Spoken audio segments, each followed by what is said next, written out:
Part 1 of Not So Best Friends on AO3. Chapter 2, A New Haircut and an Old Memory. Tuesday, October, 1987. The next morning, I was the first to wake. A dull, relentless ache pounded behind my eyes, and my eyelids felt as though they had been cast from concrete, impossibly heavy despite the warm sunlight spilling through Nancy's bedroom window. Golden rays stretched lazily across the room, bathing everything in a gentle glow, while the faint sound of Will's quiet snoring drifted through the silence, filling me with a strange, comforting warmth I hadn't realized I'd been craving. He was still fast asleep, completely unaware of the world around him, curled safely against me. My head rested lightly against his, the soft strands of his hair brushing the tip of my nose every time either of us breathed, while our fingers remained loosely intertwined as though they had found each other sometime during the night and had simply refused to let go. There was an unmistakable peace on his face, the kind that only came with the deepest sleep, and the faint smile lingering on his lips made something inside my chest tighten. Maybe he was having a pleasant dream. Maybe it meant nothing at all. Yet seeing him smile somehow filled me with a quiet sense of satisfaction, as though, for once, I had done something right. I couldn't stop looking at him. God, he looked so unbelievably adorable. Carefully, trying not to wake him, I leaned down and pressed the gentlest kiss against his cheek before pulling back almost immediately, my heart already racing. Had last night really happened? Had we actually kissed? Had we really come so dangerously close to crossing a line neither of us had ever dared acknowledge before? Had Will truly let me hold him like this for the entire night? Had I really been drunk enough to almost ask him whether, back in the van all those months ago, he'd been talking about his own feelings instead of Elle's? And had I really confessed how desperately I'd missed him while he'd been living in California? I knew I was supposed to regret that kiss. I probably should have, but the truth was, I had liked it far too much. Deep down, I couldn't deny that some small, reckless part of me had hoped something like this would happen the moment I'd invited him into my bed the night before. Even so, I had expected a little more self-control from myself. Ever since I'd visited the Byers during spring break, I'd secretly wished we'd shared a room, and when they eventually moved in with us, I'd caught myself hoping for exactly the same thing all over again. I'd imagined moments like this more times than I could ever admit, holding Will close, feeling him beside me. And now that it had actually happened, I found myself wanting it again, every single night. Nothing had ever felt so natural. Nothing had ever felt so right. Simply having him this close, feeling the warmth of his body beside mine, had somehow quieted every restless thought that usually kept me awake. But the moment another possibility entered my mind, the warmth vanished. A knot twisted painfully in my stomach, and an icy weight settled in my chest. Had I just destroyed our friendship? What if I'd ruined everything after finally getting him back? What if he regretted kissing me? What if the alcohol was the only reason he kissed me last night? What if Nancy walked through that door at any second and found us like this? Panic surged through me. As carefully as I could, I slipped my hand free from Will's grasp, gently eased my arm out from beneath him, and quietly climbed out of Nancy's bed without waking him. The mattress still needed to look occupied, so I grabbed my blanket and tossed it over the empty space before hurrying toward the bathroom. There was no chance I'd be getting any more sleep anyway. The moment I locked the bathroom door behind me, I stumbled toward the sink and splashed icy water across my face again and again, hoping it would somehow wash away the pounding headache and the memories that refused to leave me. When I finally looked up, the reflection staring back at me barely looked like my own. My eyelids were swollen, dark circles shadowed my eyes, and panic was written plainly across my face. Leaning against the sink, I closed my eyes, but that only made everything from the night before replay itself even more vividly.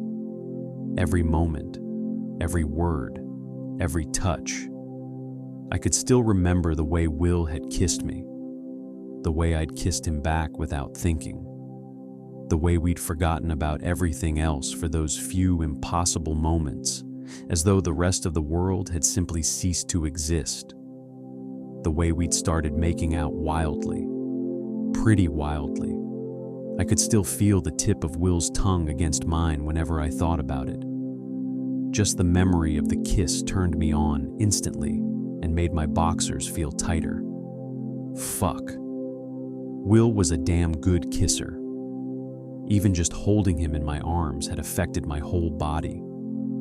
I'd never slept so deeply or so well, and that was saying something, considering the amount of alcohol I'd consumed last night. I really ought to have been ashamed, or found it disgusting. After all, he was a guy too, just like me, but that wasn't the case. Quite the opposite. I had enjoyed that kiss incredibly much, and if anything, I wanted to experience that moment all over again. My pulse quickened the instant the memory returned. Damn. I lowered my head, splashing freezing water over my face once more. Had I just cheated on Elle? No, the answer came almost immediately. It was only Will, my best friend. And besides, he was a guy. That didn't count, did it? I had been drunk, completely wasted. Even so, guilt settled heavily inside me. How could I do that to Elle? Will probably hadn't been thinking clearly either. Maybe the kiss hadn't meant anything to him at all. Maybe it had simply been a reckless mistake, an experiment born from too much alcohol and too many emotions. After all, he was the one who'd spent months encouraging me to tell Elle how I really felt. He kissed me. He kissed me. He kissed me. Did it mean something? Maybe he was like me after all. Maybe I hadn't imagined whatever this strange connection between us was. Maybe, just maybe, he felt something too. "Mike, are you in there?" Nancy's voice tore me out of my thoughts as a sharp knock echoed against the bathroom door. "Can you open up? I'd like to take a shower before everyone else wakes up." I unlocked the door and pulled it open. The moment Nancy saw me, her expression shifted to one of immediate alarm. "What happened to you?" she asked, staring at me. "You never just opened the door without arguing with me first. And what on earth is wrong with your eyes? Have you been crying?" Forcing a weak smile, I shrugged.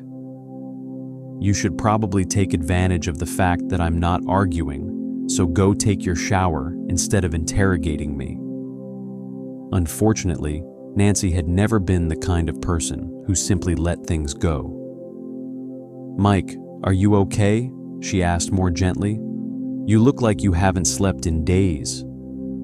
Can I ask you something?"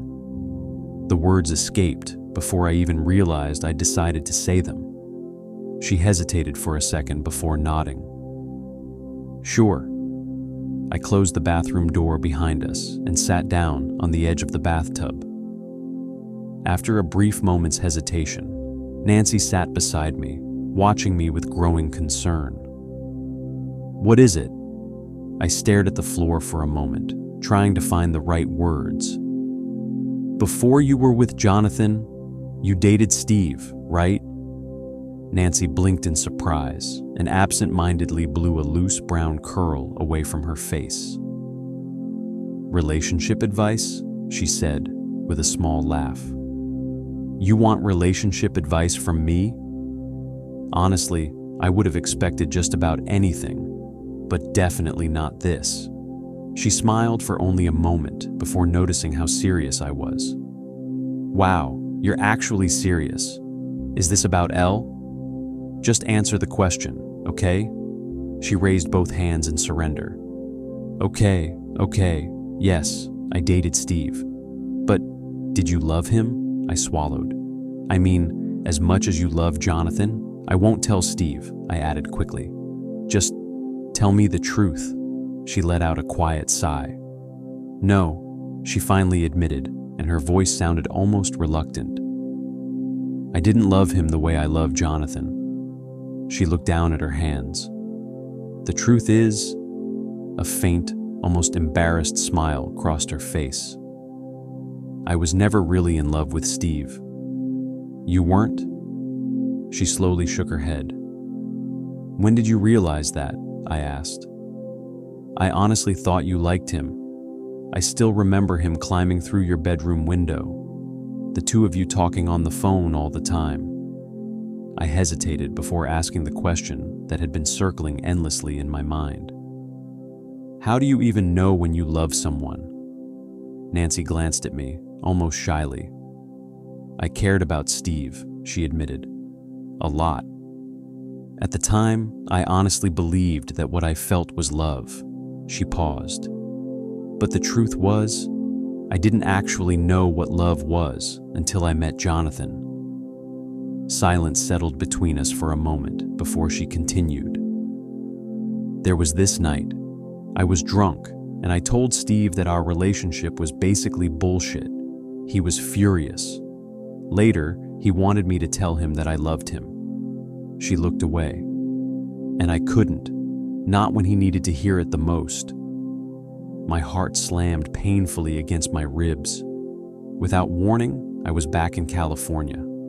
Back to that moment with Elle. The moment she'd needed to hear those words from me, and I hadn't been able to say them. Guilt twisted inside my chest. You couldn't tell him? Nancy shook her head again. I mean, I could have said it in front of other people without any problem, she admitted quietly. But looking him in the eyes, she exhaled. I just couldn't, because it would have felt as if you could never undo it, as if it were the biggest lie you've ever spoken aloud, and you had to admit to yourself that you'd been lying to yourself all along. The words left my mouth almost without thinking. I said it more to myself than to her. Nancy stared at me for a long second before slowly nodding. Yeah, she whispered. Exactly. I lowered my gaze. That was exactly how I'd felt when Elle wanted me to say it in California. Then why did you stay with him? Nancy didn't answer immediately. She thought about it for several seconds before speaking. Security, I guess, she finally said. He made me feel important, wanted, like I mattered. I felt like I was doing everything right. She looked at me.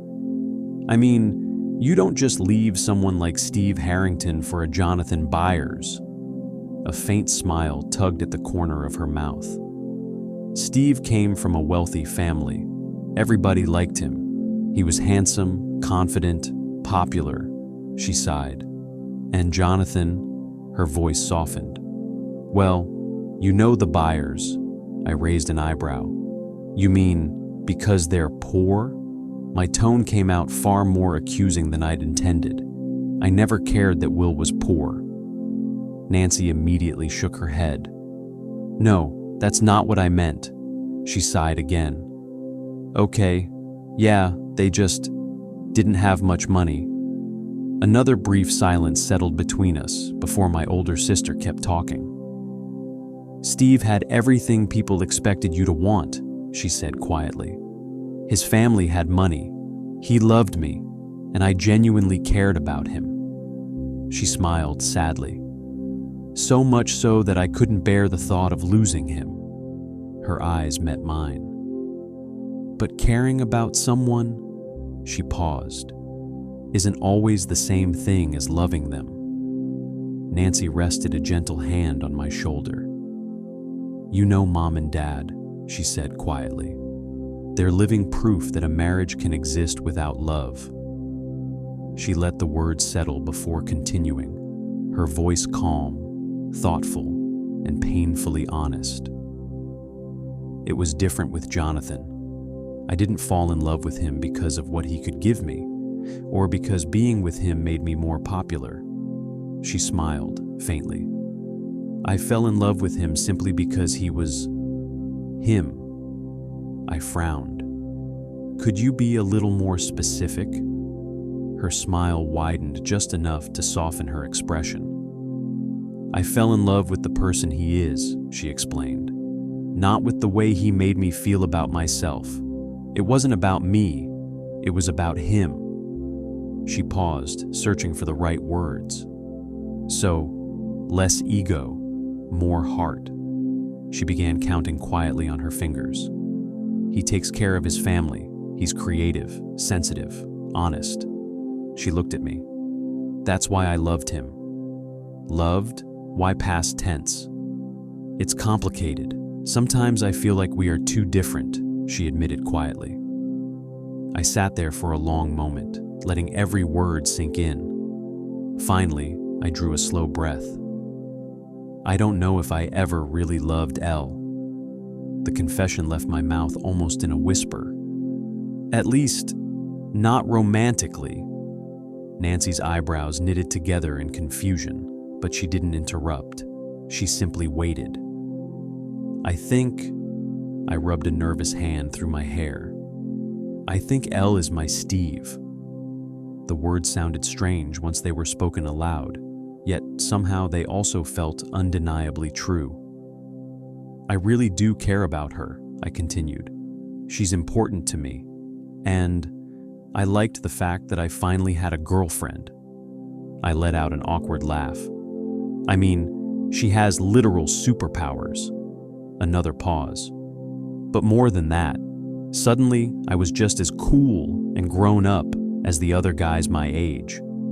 Nancy raised both eyebrows with unmistakable sarcasm at the words cool and grown up. A memory flashed through my mind. Lucas and Dustin arguing over Max. The uncomfortable feeling that there had been something wrong with me because I hadn't felt the same way they had. "And Elle needed me," I said more quietly. "She needed someone to be there for her." I sighed. "And now, I don't know whether it was ever really love." My voice almost disappeared. Or just insecurity. I left out the part about how being with her had made me feel normal simply because she was a girl. That was a truth I still wasn't ready to say out loud. Nancy remained silent for a while, her expression distant, as though she were reflecting on parts of her own life she hadn't visited in years. Then she smiled softly and gave my shoulder a reassuring squeeze. "As long as you don't make the same mistake I did," she said, "you'll be okay." I looked up. "What mistake?" She grinned. "Cheating on her." Then she stood, pointing toward the bathroom door. "Now get out. I want to take my shower." Despite everything, I managed a small smile. Oops. While Nancy occupied the bathroom, I waited in the hallway outside and quietly pushed her bedroom door open, just enough to peek inside. Will was still asleep, completely undisturbed. He looked so unbelievably peaceful that, for a moment, all the noise inside my own head seemed to disappear, and then Nancy's words returned to me. It wasn't about me, it was about him. Something clicked, not gradually, all at once. I was in love with Will, not because of the way he made me feel, but because of who he was. I loved how deeply he cared about the people around him, his empathy, his sensitivity, his creativity, the way he could lose himself for hours drawing, imagining entire worlds that only existed inside his mind until he brought them to life with a pencil. I loved how honest he was, even when honesty scared him. I loved his curiosity, the quiet excitement that lit up his face whenever someone talked about something they genuinely cared about. I loved how easily he could make other people's passions feel important simply by listening. The more I thought about it, the more impossible it became to think of a single thing I didn't love about him. Even his soft snoring somehow seemed adorable. It wasn't the feeling he gave me that I loved. It was him. With Elle, it had been different. I loved the feeling of being needed, the feeling that I mattered, that I was someone's hero, that I was special, that maybe I was normal, but I wasn't. I was just a nerd who happened to find a frightened girl in the woods one night, a nerd who had simply been the first person to show her kindness. Maybe that was why she'd chosen me. Maybe it had all started with chance, and maybe that was why she'd needed to hear those 3 words from me that spring. My reassurance, my confirmation. If she had ever truly learned to love herself, if she had stopped seeing herself as the monster she had never been, maybe she wouldn't have needed my words anymore. Maybe she wouldn't have needed me. That possibility had terrified me more than I had ever admitted. Not because I was afraid of losing Elle, because I was afraid of no longer being needed. It had never really been about her. It had been about the feeling. Our relationship had been held together by a fragile thread woven from insecurity. With Elle, I felt needed, seen, normal, straight, maybe even cool, but with Will, I simply felt like myself. Around him, I never had to pretend to be someone stronger, braver, or more impressive than I really was.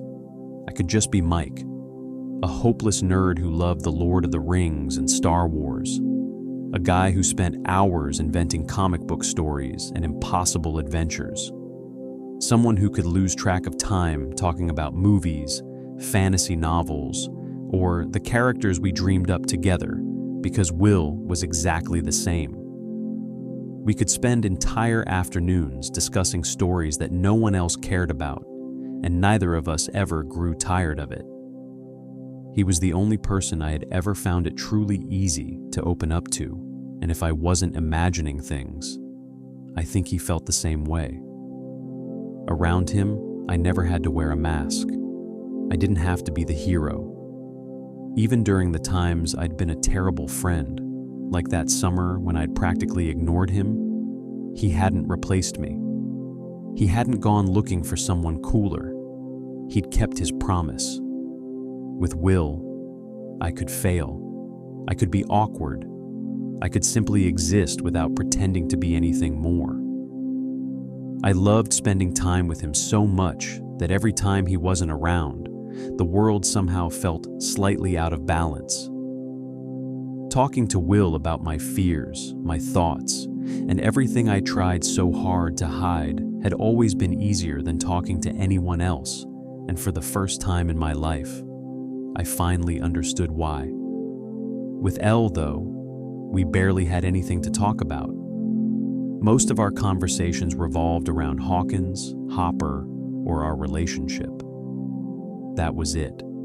I couldn't talk to her about the Lord of the Rings, or Star Wars, or comic books, or the endless thoughts constantly running through my head. Whenever I was with her, I often felt as though I had to play a part, to be strong, to be the hero, to be straight, because I was terrified of losing that feeling of being needed.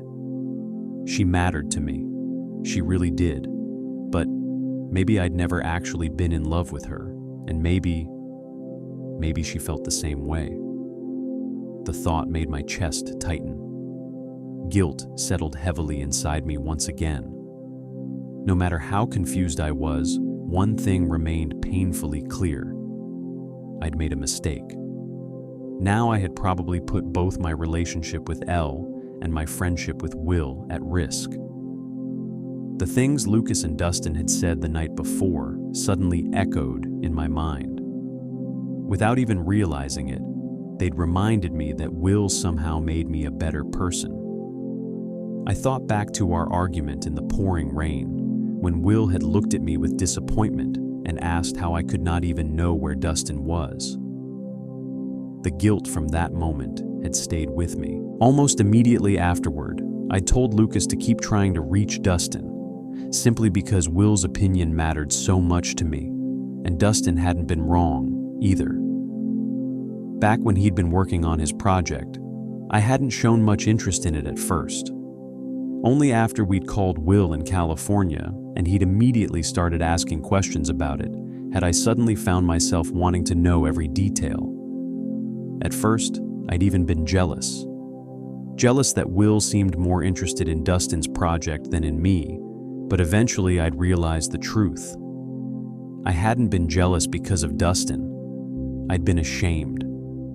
Ashamed of what an awful friend I'd been to him and who had made me see that. Will. Finished. The bathroom's all yours. Nancy's voice behind me shattered my train of thought. I flinched so hard that I instinctively pushed her bedroom door closed before turning around. Huh? Oh, right, thanks. She was already about to walk back toward her room when something suddenly occurred to me. Oh, by the way, she looked back. Will's still asleep in your bed. I rubbed the back of my neck awkwardly. Just so you don't freak out when you see him. Nancy froze. What? What do you mean he's in my bed? Why are you only telling me that now? Sorry, I mumbled. I forgot to tell you. We had a movie night, and Dustin and Lucas slept downstairs. Nancy rolled her eyes so dramatically that I almost laughed, and without another word, she marched toward her bedroom. After brushing my teeth and taking a shower, I headed downstairs for breakfast. When I reached the kitchen, I could already smell waffles and freshly brewed coffee, but more than anything, I was craving something salty. Meat, bacon, eggs, anything greasy enough to help with the hangover pounding inside my skull. Instead, there were waffles. Morning, sweetheart. Sleep well? Mom's question about my sleep instantly sent another wave of heat rushing to my face. Yeah, I stammered, doing everything I could not to think about the previous night. Really well. Lucas and Dustin were already sitting at the table, both looking as miserable as I felt. The only difference was that Lucas was making an obvious effort to hide it. Thank you for letting us have breakfast here, Mrs. Wheeler, he said politely as he reached for 2 waffles. Dustin looked completely exhausted, his hair somehow even messier than usual, and although Lucas was forcing a smile out of sheer good manners, I knew neither of them felt any better than I did. Truth be told, every single one of us was nursing one hell of a hangover. Suddenly, I heard footsteps behind me. I didn't even have to turn around to know that Will had come downstairs. My stomach immediately tightened. Without looking back, I quietly slid into my chair at the table and fixed my eyes on the waffles in front of me, as though staring hard enough might somehow keep me from having to face him. Morning, Will murmured softly as he entered the kitchen. Since Lucas was already sitting in his usual seat beside me, Will took the empty chair next to Dustin instead. Good morning, Will, Mom said warmly. Sleep well? Yeah, really well. Thank you, he answered, his voice carrying the same nervous hesitation I felt myself. Out of the corner of my eye, I noticed that he was avoiding my gaze just as carefully as I was avoiding his. I know the mattress in Nancy's room isn't exactly new, Mom said, apologetically, as she handed him the plate of waffles, but it was the only spare bed we had. Actually, Mike slept on the mattress, Mom, Nancy interrupted, before either of us could react. Which is something he'd only ever do for Will. A knowing grin spread across both Lucas's and Dustin's faces. Will immediately choked on his orange juice. Nancy's eyes widened. "Oh, I just went into my room to grab some clothes," she explained quickly. "Sorry, Will, you were still asleep. I was only in there for a second." I knew perfectly well that wasn't why he'd nearly inhaled his drink. It's fine," he managed between coughs, trying to recover. "So where were you last night, Nance?" Mom asked. Nancy shot me a look that promised revenge. "Mike didn't tell you?" Mom folded her arms. "No, he only said you weren't sleeping here, which is why Lucas and Dustin were coming over for a movie night." Her expression hardened. "It's not a good idea to keep breaking quarantine rules, Nancy." She looked toward the other end of the table. "Ted, would you please say something?" Without lowering his newspaper, Dad replied, "Listen to your mother, Nancy." Mom rolled her eyes. "Well?"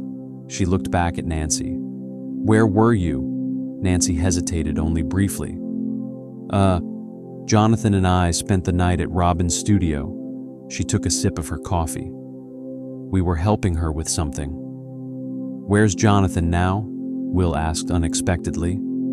Nancy turned toward him with a small smile, seemingly grateful for the interruption.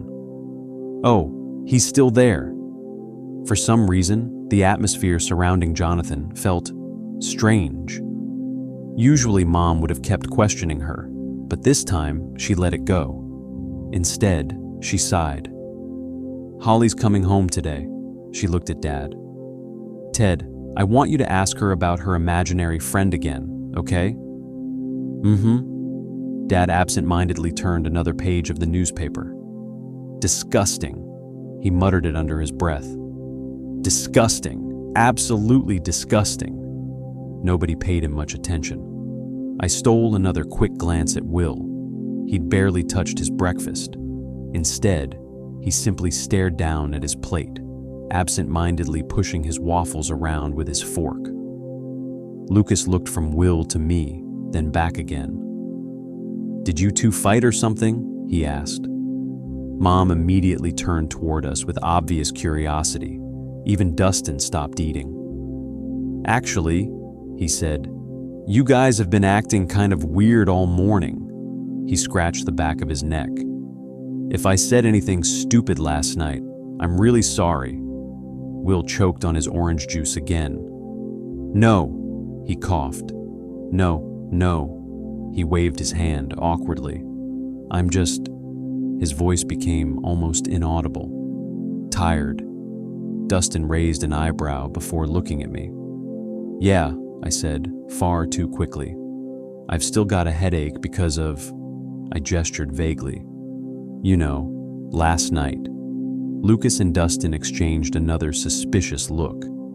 They studied both of us for another moment, before apparently deciding our explanations were good enough. Fortunately, they dropped it. "A headache?" Mom asked immediately. She reached over and pressed the back of her hand against my forehead. "Are you getting sick?" Will, Lucas, and Dustin all smiled to themselves. I simply rolled my eyes. The idea that her son might actually be suffering from a hangover had clearly never crossed Mom's mind. The thought almost made me laugh. Beside me, I heard Will let out the quietest little chuckle. For some reason, hearing it only made me more nervous. "No, Mom," I gently pulled away. "It's probably just a migraine." Like Nancy, Mom rarely knew when to stop asking questions. She studied me for another second, eyebrows slightly raised, before finally deciding not to push the subject any further. To my immense relief, she simply sat down at the table instead. I risked another glance toward Will. For a brief, fleeting moment, our eyes met. Only a few seconds, but it was enough. I immediately looked back down at my plate. I couldn't eat. I wasn't really hungry, just confused and horribly hungover. What had last night actually meant? Maybe it hadn't meant anything to Will at all. Why else had he spent so much time encouraging me to visit Elle more often, to take better care of her, To finally tell her that I loved her? None of it made sense anymore. I looked over at him again. Then, why had he kissed me? Could he actually be gay? Will continued absent-mindedly poking at his waffles. Why did he look so sad? Maybe he regretted kissing me. The thought hit like a knife, twisting inside my chest. I swallowed hard. I had to talk to him. Somehow.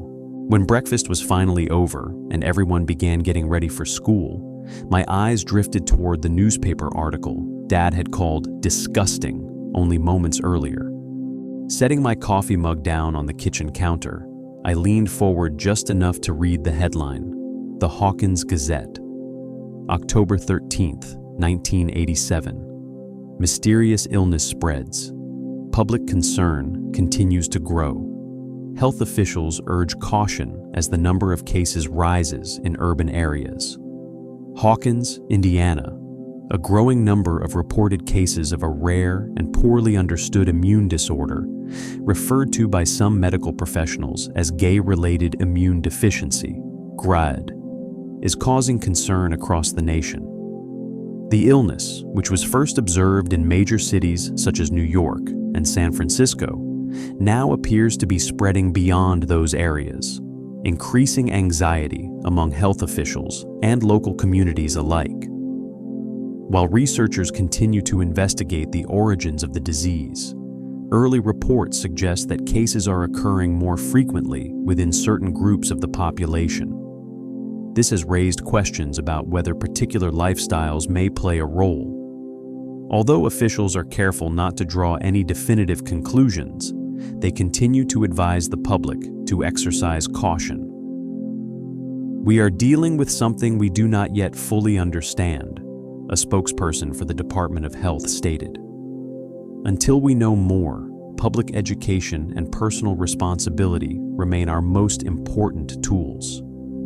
Over the past several weeks, demonstrations have taken place in a number of major cities, where activist groups have called for increased funding, further medical research, and better public education regarding the disease. However, these gatherings have also sparked controversy, as some citizens have voiced concerns about what they believe to be the normalization of behaviors that may be linked to the spread of the illness. Residents across the country are becoming increasingly worried, particularly as the disease continues to dominate national headlines.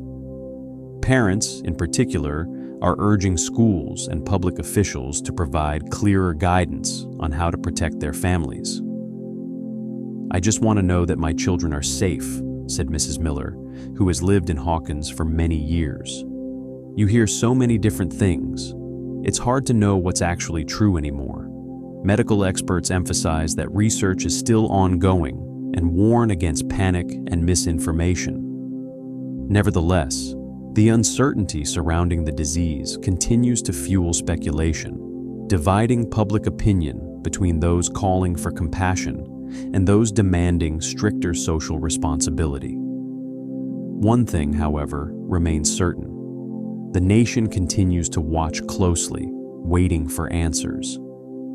I quickly folded the newspaper shut again.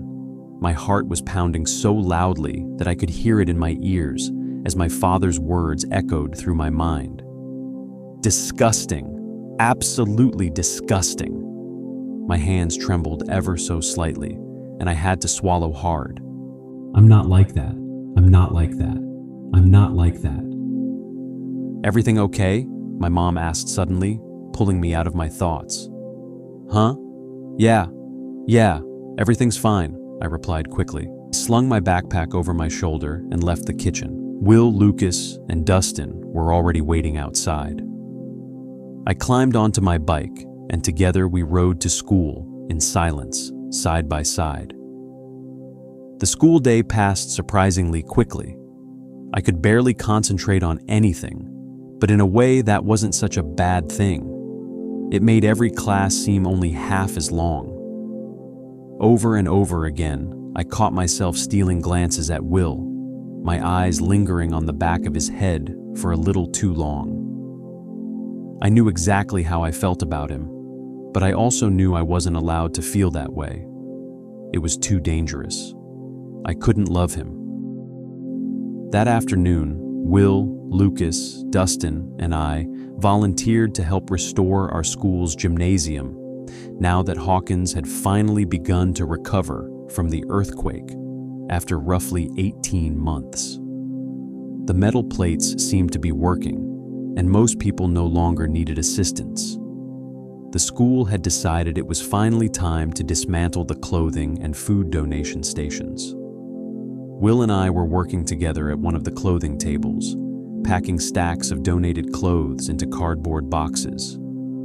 Since we hadn't spoken a single word to each other all day, we worked side by side in complete silence. One piece of clothing after another disappeared into the boxes until I finally couldn't stand the silence any longer. I held up a horribly ripped shirt with a grin. "Do you think something like this would look good on me?" Will flinched slightly when he realized I was talking to him. He examined the shirt with exaggerated seriousness before bursting into laughter. "Oh, definitely. You should wear it when we find Vecna. Maybe he'll just run away." I snorted with laughter, relieved that we were finally talking normally again. I'd been terrified that we'd somehow lost each other all over again. Just as I was about to bring up what had happened the night before, a mocking laugh cut me off. "A shirt like that would probably suit a faggot like you, Will." One of Lucas's old basketball friends, Chance, laughed cruelly as he walked past and jabbed Will in the ribs with his elbow. Will tried to ignore him, but I couldn't. After everything we'd been through together, guys like Chance didn't scare me anymore. I couldn't just stand there and watch them pick on Will. Furious, I stepped forward. "What did you just say?" I shouted after him. "Say it again." I barely knew what I was doing, but part of me wanted to see Will's reaction. I glanced over at him for only a second. "Mike, it's okay," he murmured.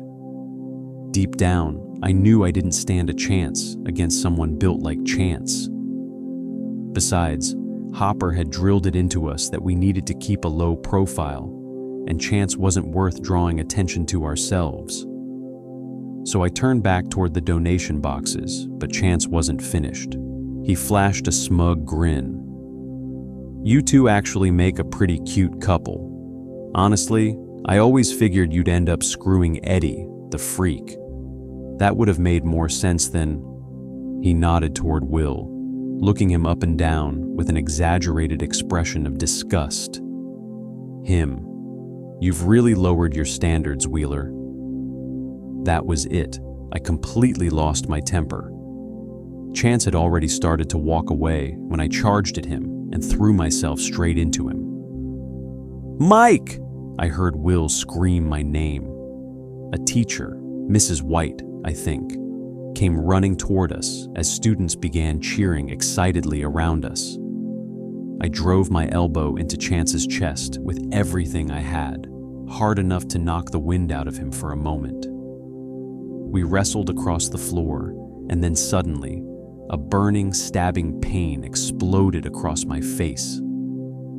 Chance slammed his fist into me so hard that my head snapped backward, and the back of my skull struck the cold floor with a sickening crack. Pain thundered through my head, and my vision blurred instantly. Through the haze, I vaguely saw the teacher finally reaching us, ordering the crowd of students back to their places. I recognized Will, Dustin, and Lucas running toward me, and heard Will's voice shouting my name over and over again. "Mike!"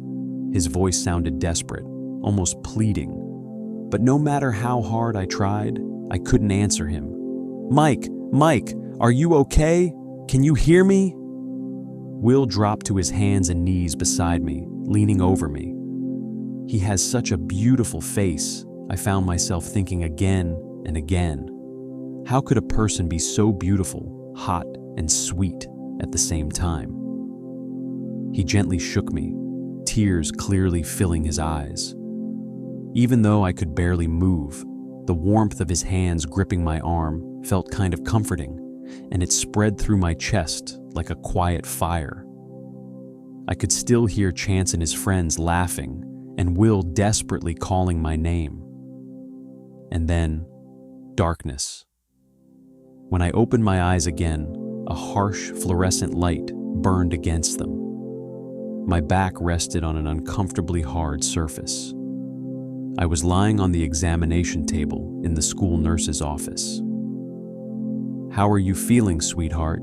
Dr. Gray asked as she helped me sit up. I liked Dr. Gray. I just hated it whenever she called me sweetheart. Okay, I think. You scared me to death." Will's voice made me jump so badly, I nearly had a heart attack. I hadn't even noticed he was sitting beside me, but he was perched at the opposite end of the examination table, glaring at me. "What the hell was that?" he hissed. Whenever Will got angry, I knew I'd crossed a line. "What were you thinking? Did you suddenly decide you were Elle and could take on someone built like Chance?" "Hey, I've got muscles too." Will wasn't remotely interested in protecting my ego. "What were you thinking?" he demanded again. He was angry, really angry.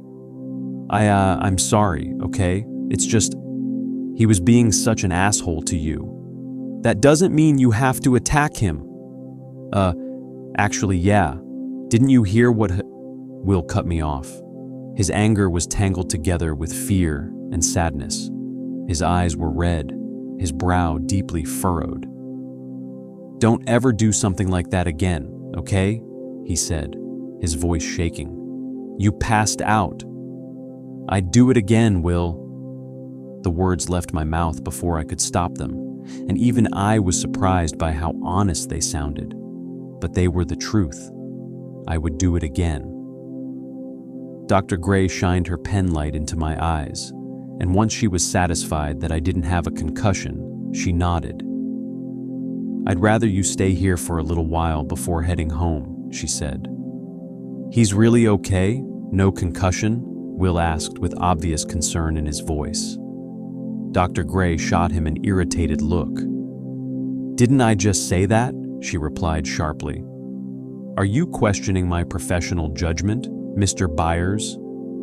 No, of course not," he mumbled, immediately turning bright red. I had to bite the inside of my cheek to keep from grinning. "Mr. Byers. When we were kids, I used to call him Mr. Will Wheeler, only in my head, of course." A few minutes later, Dr. Gray left the nurse's office, leaving Will and me alone. The two of us sat in the small room with its faded green walls, the silence between us growing so heavy that it felt almost suffocating. "Thank you," he suddenly murmured while looking at the gray floor. "Huh?" I looked up, startled. "Thank you for standing up for me." Will was looking directly into my eyes now, and suddenly I felt nervous all over again. You're welcome, but don't you ever question my muscles again," I joked, hoping to lighten the mood, and a quiet laugh escaped him.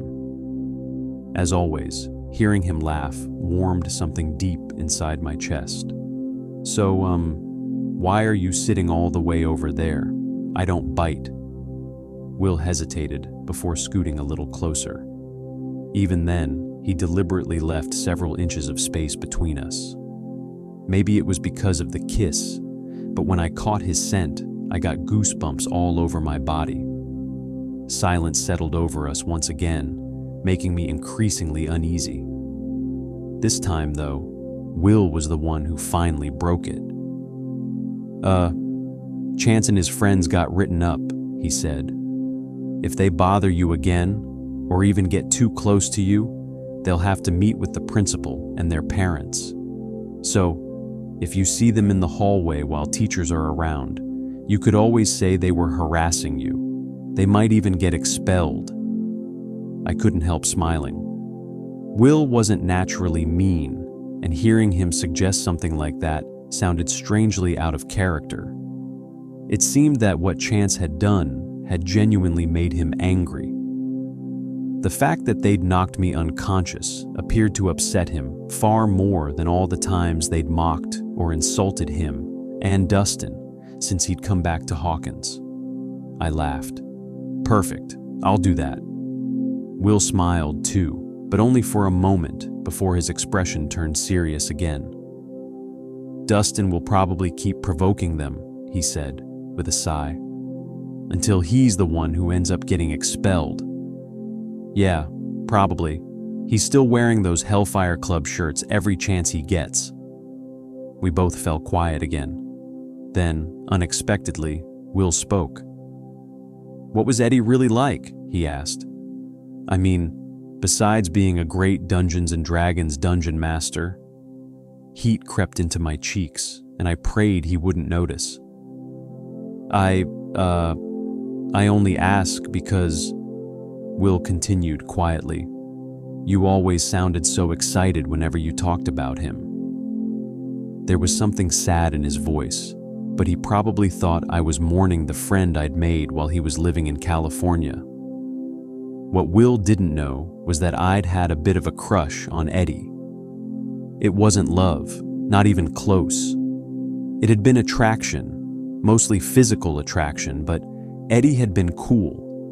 Probably one of the coolest people I'd ever known. He never cared that the popular kids called him a freak.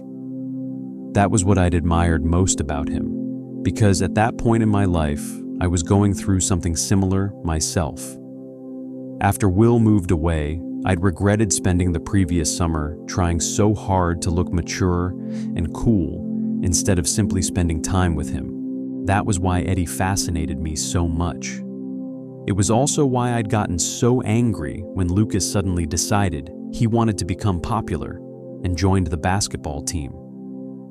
Eddie understood what it meant to be yourself. Hell, he lived it. I admired him for that more than anything.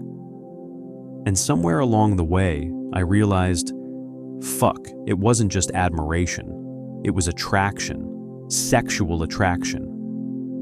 That was the first time I understood that Will had never been the reason I was attracted to boys. For years, I'd convinced myself that being around him was what made me feel that way. That somehow he'd made me gay, but no Eddie in the world could ever have replaced Will. I'd known that too. Will would always be the one I loved. There would never be anyone else, and realizing that had frightened me even more than seeing him again after 8 long months apart. Mike? Will's voice pulled me out of my thoughts. Huh? Eddie. Oh, right. I rubbed the back of my neck awkwardly. He was really cool. He was a great guy and, in the end, he was a hero. Will didn't look particularly pleased with my answer. Cool, he replied flatly. Whenever Will was upset, I could hear it immediately in his voice. Whatever I'd just said, he clearly hadn't liked it. He probably thought I'd missed him less while he was away in California because I'd had Eddie, but that couldn't have been further from the truth. Every single day after school, I'd gone straight home, spending the rest of the afternoon there just so I wouldn't miss one of Will's phone calls. Even though he'd learned the night before how much I'd missed him while he was living in California, I still wasn't sure if he truly understood just how much. Don't worry, I said softly.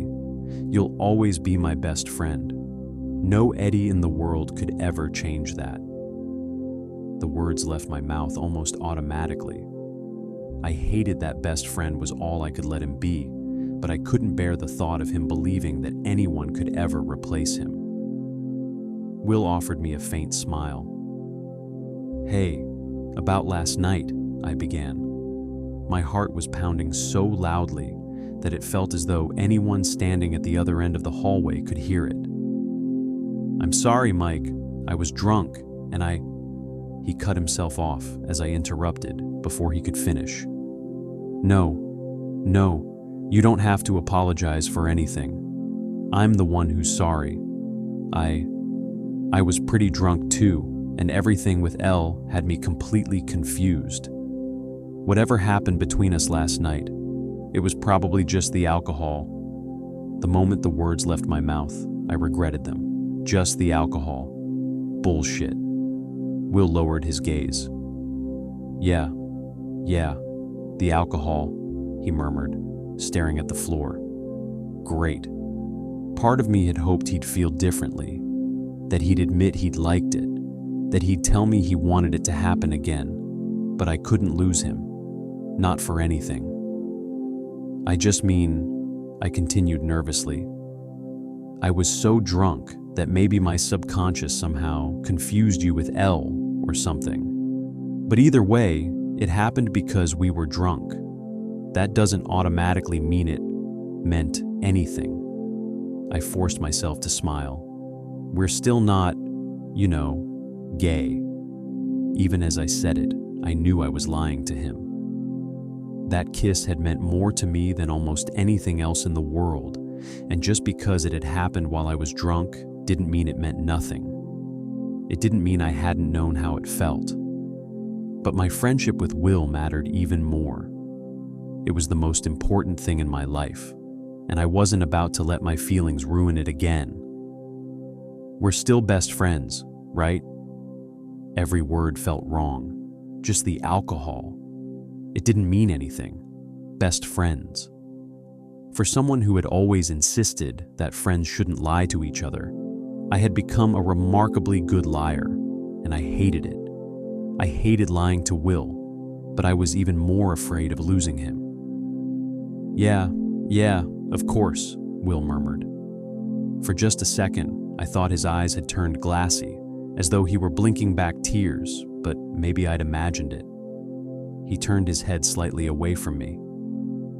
We could always, I began before stopping myself. Never mind. What? He asked quietly, looking back at me. His eyes were a little red. It's a stupid idea, I admitted, but maybe we could try kissing again. While we're sober, just to see whether, I swallowed, whether it probably was just the alcohol. Heat flooded my face. Will's entire face turned bright red. So, you're not completely sure it was just the alcohol? I am. I mean, just to be safe. You hear stories all the time about best friends kissing when they're drunk and then laughing about it the next morning. We could, I don't know, make sure we're not actually gay. I laughed awkwardly. I mean, I don't know about you, but I barely remember anything from last night. Another lie. Not even what the kiss really felt like. Lie. You don't remember how our kiss felt? There was unmistakable hurt in his voice. I do, I said quickly. Just not how I felt afterward. Lie. It had felt like heaven. At least, that was how I imagined heaven must feel. So, what do you think? You want to kiss me? Will asked hesitantly. Like, right now? Here? What if Dr. Gray comes back? She won't. How do you know that? I just do. Will stared at me, and I instantly regretted suggesting it. Maybe it's a stupid idea. No, he blurted out. No, it's okay.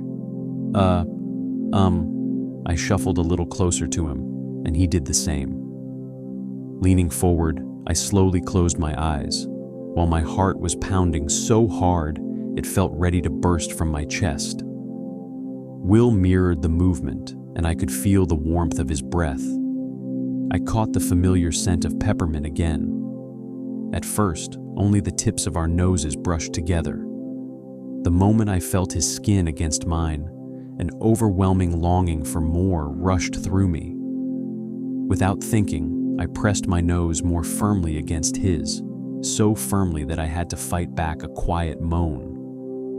Will answered the gesture instinctively. He rubbed the tip of his nose gently against mine before letting it glide along the bridge of my nose until it reached my upper lip. God. It felt unbelievably good. Then, almost at the same time, our lips met, softly, carefully, as though we were both afraid of doing something wrong, as though it were our very first kiss. And somehow, it felt even better than the night before. The kiss was slower, more hesitant, but somehow that only made it more intoxicating. Before either of us seemed to realize what we were doing, our tongues met again, and warmth flooded through me once more. Slowly, I raised a hand to his cheek, gently stroking his skin with my thumb, while Will slid one hand into my hair and drew me closer. His grip was firm, very firm, and a quiet, involuntary sound escaped him that stole the breath from my lungs. I never wanted it to end. Suddenly, we heard footsteps coming from the other side of the room, and we both knew Dr. Gray was about to walk back in. We jerked apart so quickly that our foreheads almost knocked together. My pulse was racing, and I found myself breathing in quick, uneven breaths. Will was doing exactly the same. Neither of us looked at the other, but from the corner of my eye, I could see his chest rising and falling as he took several deep breaths, trying to steady himself. The door opened. Dr. Gray stepped inside and was just about to sit down when she noticed the expressions on our faces. "Is everything all right?" she asked. Will pressed his lips tightly together, probably to stop himself from breathing so heavily. I quickly folded my hands in my lap. I couldn't help it. I had to glance at him. He met my eyes for a brief second, looking just as confused as I was nervous. Yeah, everything's fine," I answered quickly. Dr. Gray still looked somewhat suspicious, but she didn't ask any more questions. Instead, she turned her back to us and sat down at her desk. I took the opportunity to sneak another glance at Will. He wasn't looking at me anymore. It was obvious that something was going through his mind. Unwillingly, I found myself remembering the day, 2 years earlier, when he'd encouraged me to give Elle that heartfelt speech at the pizza place, assuring me that she'd always need me. He wanted to see Elle and me together. He didn't have feelings for me. I had to stop convincing myself otherwise. "So, you're still going to talk to Holly today?" I finally asked, desperate to break the unbearable silence between us. Will nodded without looking at me. "Yeah, I promised I would." Typical Will. He always kept his promises. Another long pause settled over us, and I searched desperately for something, anything, to lighten the mood. "Holly actually made fun of my hair, by the way," I said, with a quiet laugh. "She kept saying I looked like a girl. Do you think it's gotten too long? Eddie always wore his like this. He kind of inspired me." "Well, if Eddie wore it like that," Will replied, trying to sound playful, "then I guess it must look good." But beneath his words, I thought I caught a hint of irritation whenever he said Eddie's name. Maybe it was because Dustin still wasn't himself after Eddie's death and talked about him constantly, or maybe it had something to do with our conversation a few minutes earlier. Either way, I hated it whenever Will sounded upset with me. "Hey," I laughed, "are you trying to tell me it doesn't suit me? Do you think it's too long too?" This time, Will studied my shoulder-length dark hair thoughtfully. "Yeah," he admitted. "Kind of." "Hey," I feigned outrage, but underneath the joke, something twisted inside me. I wanted Will to find me attractive. A small smile spread across his face. "I just think," he said carefully, "if I had a face like yours, I'd cut it short." I raised an eyebrow. "What do you mean, a face like mine? So, you don't think I'm attractive?" I kept my tone light, but his answer mattered far more than I wanted to admit. "The opposite," Will said immediately. "I just think shorter hair would suit you better because you've got really nice defined features. It would make your cheekbones stand out even more." He smiled shyly. "I've practically studied your face, Mike. Remember, when we were kids, I was always drawing portraits of you. Short hair would really bring out your cheekbones." I felt warmth rush into my face. Looking down at the floor, I mumbled, "Well, then I guess you'll just have to cut it for me." Our little fingers brushed against each other, and a shiver ran through my entire body. At that point, I could have really used an ice-cold shower. Without warning, memories of the previous night flooded back. I could almost hear Will's uneven breathing again. I could still feel the warmth of his lips against mine, remember how impossibly soft they'd been.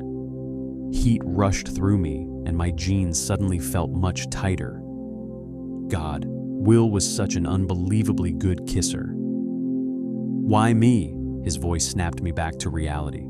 I quickly pulled my hand away. "What? Why me?" Will asked, his expression puzzled, his cheeks still faintly pink, a small smile tugging at the corners of his mouth. "Why do you want me to cut your hair?" "Because you're the one who knows my face better than anyone," I replied. "You already have a picture in your head, don't you? And I trust your vision. Whenever you can imagine something, you can put it on paper." I smiled. "So, why not my hair?" Will looked genuinely flattered. "Well, maybe because that might not exactly be the same thing." "I don't care," I interrupted softly. "I trust you." He smiled bashfully, lowered his eyes to the floor once more, and after a brief silence, whispered, "Okay, then I'll cut it after school today." And that's exactly what happened. Right after school, we went upstairs together, walked into the bathroom, and closed the door behind us. I handed Will a pair of scissors and was just about to sit down on the edge of the bathtub when he said with a grin, "We're going to need a chair, a comb, and you have to dampen your hair." "Oh, okay." I quickly ran to my room, grabbed my desk chair, pushed it down the hallway into the bathroom, and placed it in the middle of the room. Then I grabbed a comb from Nancy's room, she was apparently at Robin's again, and handed it to Will. While I was getting everything ready, I noticed him watching me with a grin, almost as if he enjoyed seeing me desperately trying to turn our bathroom into a hair salon. Finally, I closed the door again and sat down in the chair, facing the mirror. In the mirror's reflection, the entire bathroom could be seen in all its glory. It was large and bright. Green tiles framed the room, and wallpaper decorated with little pink strawberries covered the walls. Above the bathtub was a small window that let even more light inside. "Your hair," Will reminded me. "Oh, right." I got up once more, walked over to the sink, and let cold water run through my hair, promptly soaking half of my skin-tight black t-shirt in the process. Will laughed. "I said dampen it, not soak it completely. Here." He grabbed a towel and placed it over my head. To even reach my hair, he had to stand on his tiptoes. Gently, he began rubbing it dry. "Don't think about last night. Don't think about last night. Don't think about last night." In the mirror, I watched as Will carefully dried my hair, looking at me with a faint smile. Almost like he used to when we were kids, always giving me that loyal, puppy dog look. Suddenly, I realized just how much I had missed that look while he was living in California. Ever since we'd grown up, he hadn't looked at me like that anymore, with that certain sparkle in his eyes. I had simply missed everything about him, his mere presence, his scent, his words, his drawings, and his smile. Everything. God, how much I needed him. The way Will looked at me, that look, immediately awakened my protective instinct. By now, Will was standing very close to me, And no matter how much I tried to convince myself that the alcohol had been responsible for what happened the night before, it simply wasn't true. Because I had to admit that it was Will himself who awakened this insatiable longing inside me. The desire that kept making my pants feel tighter whenever he was near. I wanted him close to me, very close. I wanted to hold him tightly, just like I had the night before, and never let him go again. "Have you seriously never cut your own hair?" Will asked with a grin as he gently rubbed the towel over my hair, pulling me out of my thoughts once again. I smiled back. "No, not at home. I always went to a barber, didn't you?" Will chuckled. "No, we couldn't afford it. Jonathan or Mom always cut my hair, and I wanted it to look like Jonathan's anyway." It was crazy. I'd known Will my entire life, and yet there were still little details about his life that I didn't know. If I'd known he couldn't afford a barber, I would have run straight to my mom and asked her for the money. But he'd never asked me. Typical Will. "That explains a lot," I replied with a smile, and we both burst into laughter. Playfully, I nudged him with my elbow, making him briefly lose his balance and look a few inches shorter than me again. There it was again.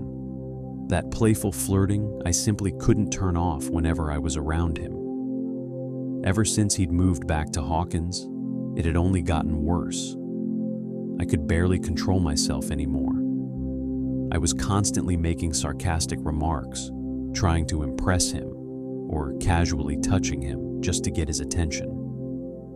Your t-shirt is a little wet too," Will finally said nervously, pulling me back to the present. Slowly, he laid the orange towel against my chest.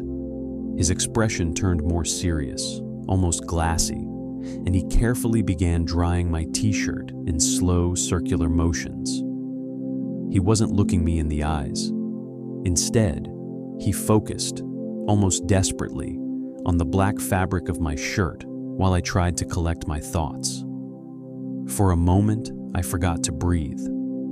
I practically had to force myself to inhale while Will first worked on the damp spot over my chest before slowly moving lower, toward my stomach. Heat rushed through me. A lot of heat. He gently dried the fabric over my navel in slow circles, making my blood instinctively rush downward. Will looked up at me questioningly, but he didn't stop. I had the feeling he wanted to make sure I was okay with it, and so his eyes were asking whether he should stop. I answered simply by holding his gaze, looking deeply into his eyes. Damn, it was the most erotic thing I'd ever experienced in my entire life. I would have rather died than have it end.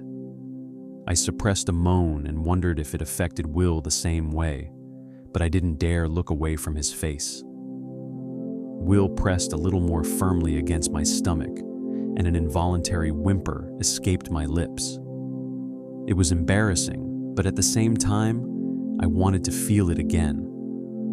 I wished he'd moved the towel a little farther down, but he stayed exactly where he was, while my jeans kept feeling tighter and tighter. I didn't want him to ever stop. I was terrified that, after my reaction just now, he'd stop moving altogether. It was strange, because deep down, we both knew I could have dried my own shirt with the towel. But we didn't want that. I didn't want that. My hands began to sweat. My pulse raced. Breathing became harder and harder. I stood there completely stiff, only a few inches away from Will, not knowing what to do, and the memory of last night refused to leave me alone. How we'd kissed, how much it had turned me on, and how much I regretted ending the moment. I wished so badly that I'd let things go as far as they would have if I hadn't interrupted the kiss with a simple, "good night." Will's hands on my stomach brought all those memories rushing back. Images flashed through my mind. The way he'd kissed me so carefully, before pulling away in surprise. The way I'd kissed him back and slipped my tongue into his mouth. The taste of peppermint. The way we'd fallen asleep wrapped around each other. God, what I wouldn't have given for a cold shower right then. More than anything, I wanted to ask Will what all of this meant. But instead, I stood there with a panicked expression, unable to move, nervously watching him focus on drying my shirt. The air between us felt impossibly thin, and I could feel his warm breath against my skin. "Oh, okay, all done. Now sit down in the chair." He sounded embarrassed, swallowed once, and was still staring at my chest. I was painfully hard, but Will didn't seem to notice. Or maybe he didn't want to notice. Either way, he looked deeply into my eyes now. Quickly, I turned my back to him so he wouldn't see what his touch had done to me, and nervously sat down in the chair in the middle of the bathroom. I immediately placed my hands in my lap, covering the bulge. Will stepped behind me, examined my black wavy hair, and carefully ran the comb through it while I watched him in the mirror. As he combed my hair and I watched him through the reflection, I couldn't help thinking about the kiss we'd shared earlier that day. "And?" Will suddenly asked. "Huh? Was it the alcohol? Shit, could he suddenly read minds? Did today's kiss give you the clarity you were looking for?" "Yep, yeah, definitely the alcohol," I lied quickly, far too quickly. I regretted answering before I even knew what his answer would be. "What about you?" I asked curiously. Nothing in the world would have made me happier than hearing Will admit how much he'd enjoyed the kiss. My face began to burn, and Will seemed nervous too. "Sure, the alcohol. So how exactly do you want your hair?" I'd completely forgotten about my hair. Short, I guess. Shorter." "I honestly wasn't expecting that, Mike." Will laughed, making me smile. He studied my hair carefully once more, and I loved watching him. I loved it whenever Will disappeared into his own little world, and I got to watch him bring one of the visions in his head to life. "Was yesterday actually your first kiss?" I asked, my heart racing, unsure whether he'd kiss someone while he was in California. My heart pounded so hard against my ribs that I almost felt sick. I wanted it to have been his first kiss, but because he was so unbelievably good at it, I seriously wondered whether he'd already kissed someone in California. Will looked slightly tense at the question and didn't dare take his eyes off my hair. Yeah." He paused briefly. "It was." A wave of relief washed over me. "Then you're a natural." Will raised the scissors and carefully began trimming the ends of my hair while I continued watching him in the mirror. "I just wanted you to know that I didn't want to interrupt it yesterday. I mean, I did want to lie. But not because I didn't like it. I mean, we were drunk. It didn't mean anything. Lie. And all that, but Mike, huh? Keep your head still. Oh, yeah, sorry." Silence. Will kept cutting, completely focused. His expression grew more serious, and my heart did a little flip as I watched him.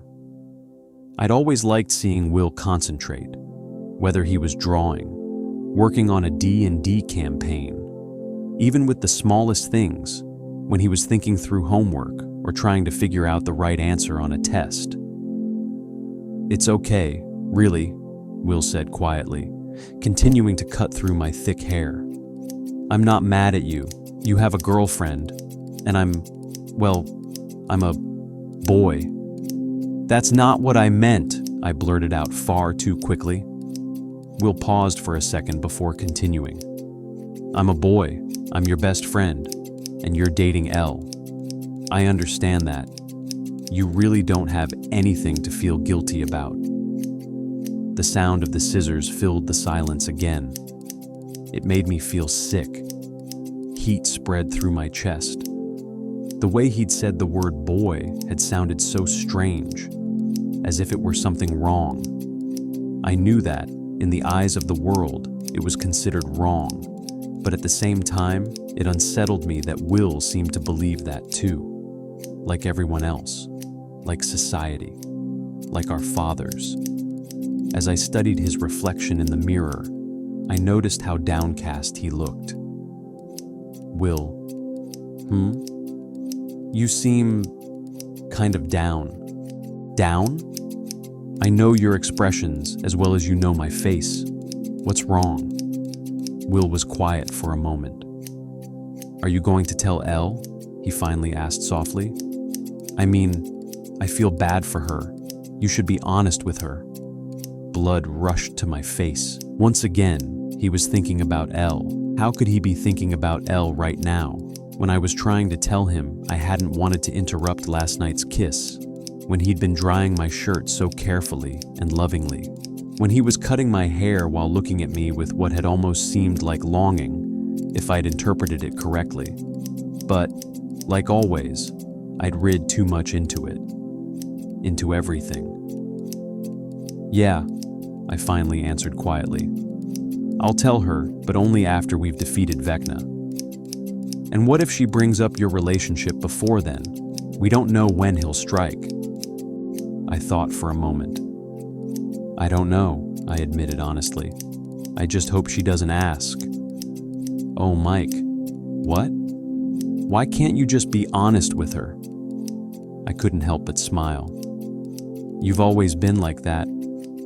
Will looked at me in surprise. What do you mean? You've always had this incredible sense of justice. You were an amazing brother to Elle. She told me that so many times. She still thinks of you as one. Will smiled sheepishly. Yeah, and I still think of her as a sister. That's why I feel terrible. It was just the alcohol. It didn't mean anything. Unless it meant something to you. Did it mean something to you? Still, you should tell her. Well, that's not the answer I was hoping for. Suddenly, I remembered the argument we'd had in the pouring rain years ago. I couldn't help it. I found myself smiling at the memory. Why are you smiling? Will asked, and I was surprised that he has immediately noticed it.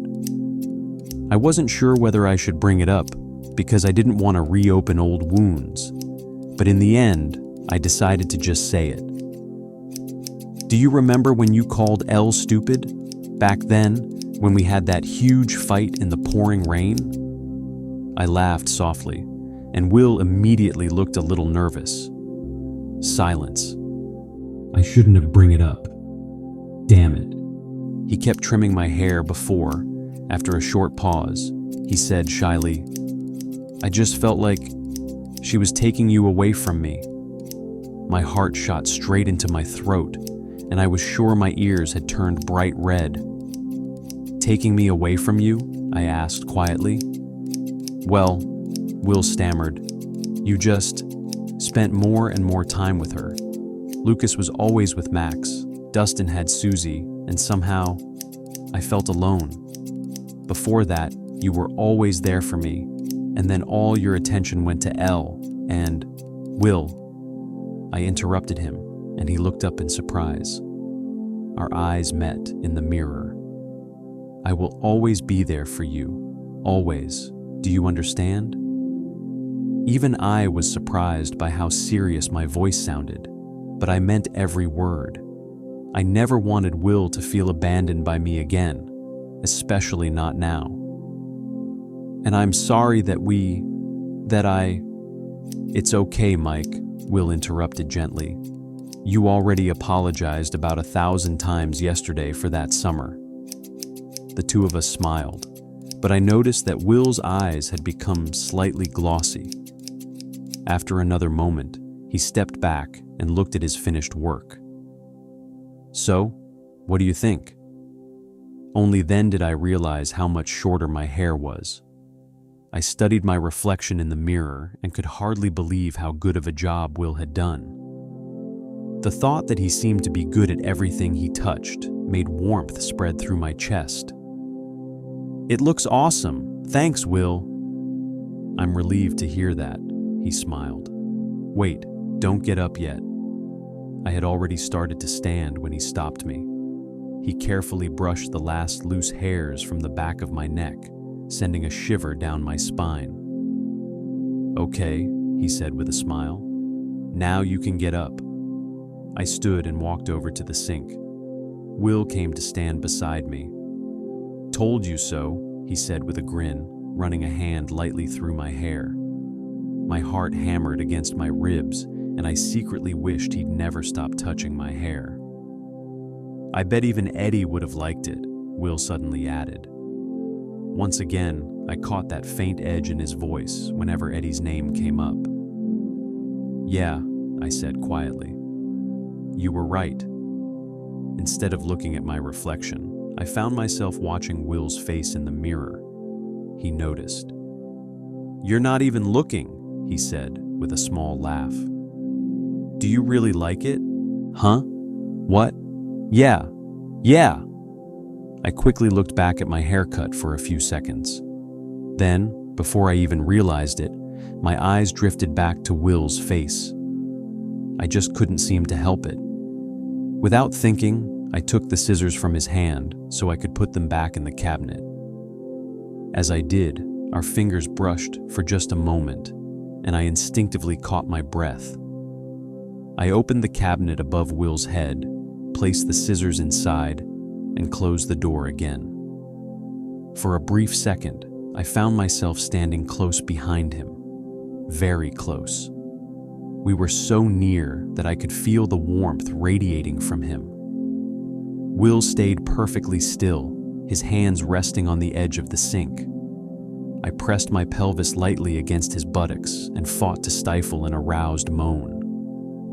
Will clung to the sink and said nothing, but unless I was imagining things, he leaned back against me, just a fraction more firmly, and pressed his backside gently against my hips.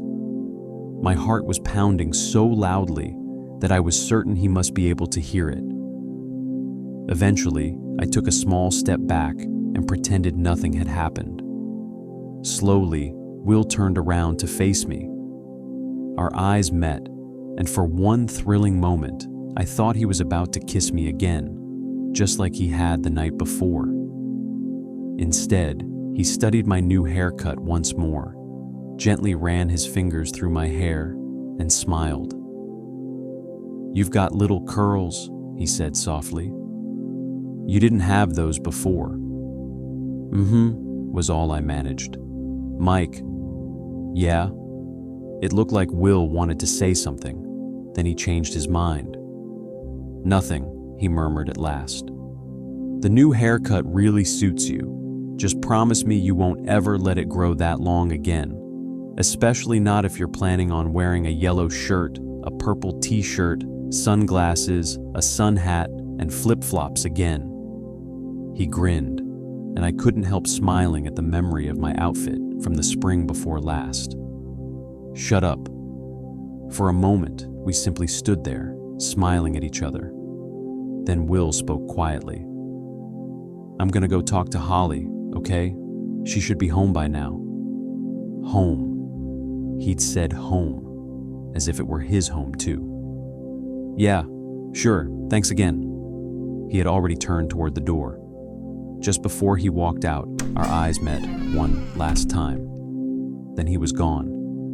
Desperately, I was left standing there alone. I ripped the orange towel from my shoulders, dropped it onto the counter beside the sink, and stared at my reflection in the mirror.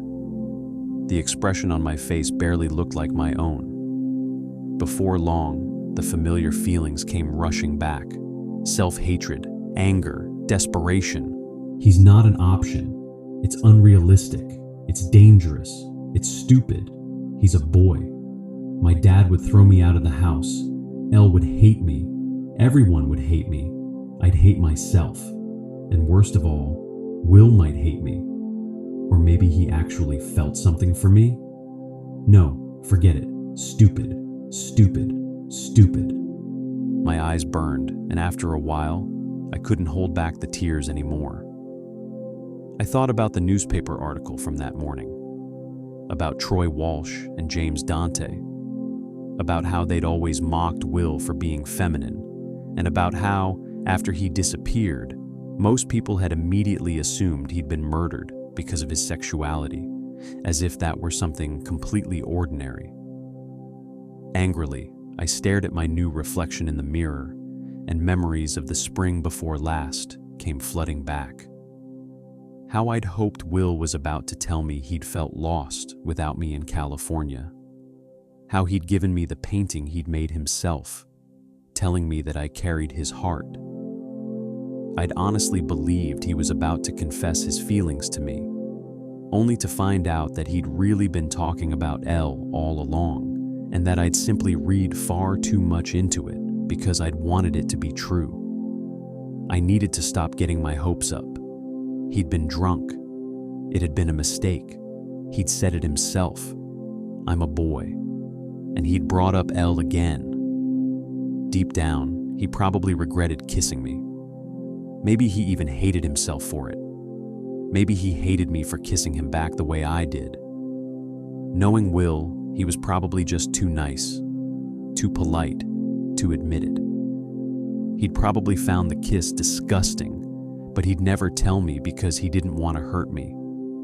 Just like I'd never wanted to tell him how awful I thought his taste in music was.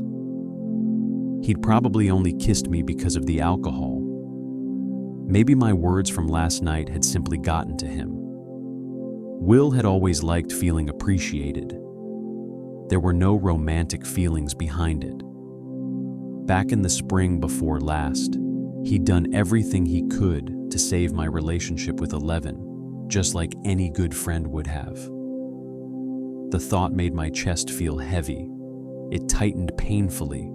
After I'd cleaned up the bathroom and pushed the chair back into my room, I suddenly heard Holly's and Will's voices out in the hallway, and I couldn't help myself. I walked over to Holly's bedroom door and listened. I wanted to know what Holly was telling Will about the monsters and her imaginary friend, and I found myself wanting to watch him talk to my little sister. Luckily, the door was slightly open, making it easy to both hear and see them. Holly's long blonde hair spilled over the back of her chair as she drew, while Will crouched beside her desk, watching over her shoulder. They were talking about drawing, and Holly's face practically lit up when Will offered to help with her picture. "So, how was camp?" Will asked, picking up a green-colored pencil. "It was great. I had fun. Have you ever been camping?" Holly asked as she moved a red pencil across the page. "Yeah, I was about your age. It wasn't a school camp, though, so I was really scared." He smiled faintly. "Your brother was nice enough to give me his favorite teddy bear so I wouldn't be so afraid." My heart jumped into my throat, and my cheeks immediately grew warm again. I couldn't believe he still remembered that. I'd always thought I was the only one who did. "Did you make any friends there, even though it wasn't through school?" my sister asked. Will paused for a moment before answering. "None that lasted forever," he said at last, "but it was nicer than I expected." I remembered it well. 7 years earlier, 1980, Hawkins. Will and Mike sat next to each other at their desks in elementary school without saying a single word. They were in Mrs. Black's class, but Will couldn't concentrate because Mike was angry with him, and he had no idea why. Will felt miserable. Every now and then, he glanced over at Mike's desk, but Mike didn't pay him any attention. Mike had been Will's only friend in elementary school. He knew Lucas, of course, but Lucas was mainly friends with Mike because they were neighbors. Being alone wasn't unusual for Will Byers. He was used to it. But when Mike wouldn't talk to him, it felt like the end of the world. Will hadn't been able to see him for a whole week because he'd been away at a stupid camp that had taken place exactly 1 week before the end of summer vacation. And yesterday, they had finally seen each other again, played together, laughed together. But then Will had apparently said something that had completely upset Mike. Ever since then, Mike hadn't spoken a single word to him, but Will simply couldn't figure out what it was that had made Mike so angry. The school bell rang, signaling the end of the school day. Will jumped out of his chair, hurriedly packed up his things, and tried to catch up with Mike, who had already left the classroom with Lucas. "Mike! Mike! Mike!" the little brown-haired boy called, but Mike ignored him on purpose. Will pushed his way through the crowd and accidentally bumped into a boy with curly brown hair and missing front teeth. He was wearing a green cap, a bright yellow vest. "Shit, watch where you're going," he muttered as he picked up the school books he'd dropped. "Sorry," Will stammered quickly, his thoughts still entirely on Mike. He finally caught up to his friend at the lockers. "Mike, are you still mad at me?" Will asked nervously, tears already forming in his eyes. But Mike continued to ignore him, even though it took every bit of self-control he had to do it, pretending he hadn't even heard him. "Whatever I said, I didn't mean it like that. I'm really sorry," Will stammered. Without saying a word, Mike grabbed his books from his locker, stuffed them into his backpack, and walked down the hallway toward the exit with Lucas. Will finally burst into tears. "Mike," he whispered, standing helplessly in front of the lockers as he sadly watched his former best friend walk away. Mike was sitting in the Wheelers' basement with Lucas, doing homework together while talking about Will the entire time. And then he just kept talking about these cool new friends and this girl, Emily, constantly. Emily this, Emily that, like I wasn't even there anymore. How stupid is that? Emily, that already sounds like a terrible person. Who even wants to hang out with girls? Exactly, Lucas agreed, stuffing chips into his mouth. He kept saying, Emily this, Emily that, like I'd completely disappeared. I even gave him my favorite stuffed animal so he wouldn't be scared sleeping there overnight. And what does he do? He just replaces me, us, with new friends. Yeah, and he's way too sensitive, man. Huh? That's not true, Mike protested immediately. It is. You just don't want to admit it, but he is pretty sensitive. So what? There's nothing wrong with that. That's just how he is. Lucas looked at Mike in surprise, giving him a skeptical look. All right. So, want to play something? D&D or something? You wrote a new campaign over the summer, didn't you? Mike wasn't in the mood. But it won't be the same without Will. He has to play too. If you ignore him forever, that might become a problem. Mike frowned. Forever? I'm not going to ignore him forever. I just want him to realize that we're mad at him. So why all the drama, man? Sometimes you're seriously like a girl. Mike made a face. You. Gross. He was miserable. He wanted so badly to tell Will how much it had hurt, knowing that he apparently hadn't missed him at camp. But he couldn't bring himself to admit that that was the real reason he was angry.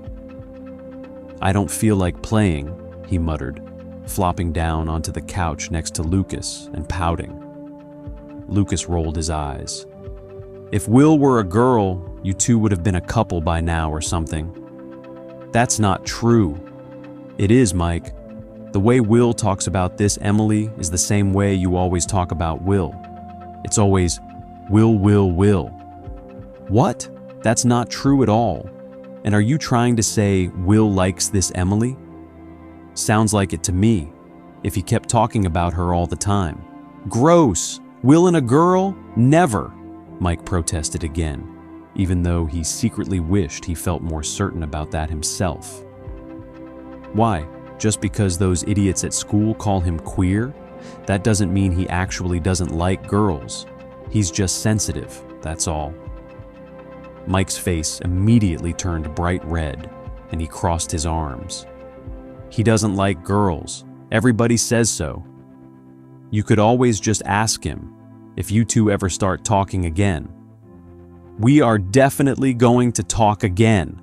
And no way. You're not going to tell him we talked about this, are you? No, okay? I just don't get why you can't ask him. You've known each other since kindergarten.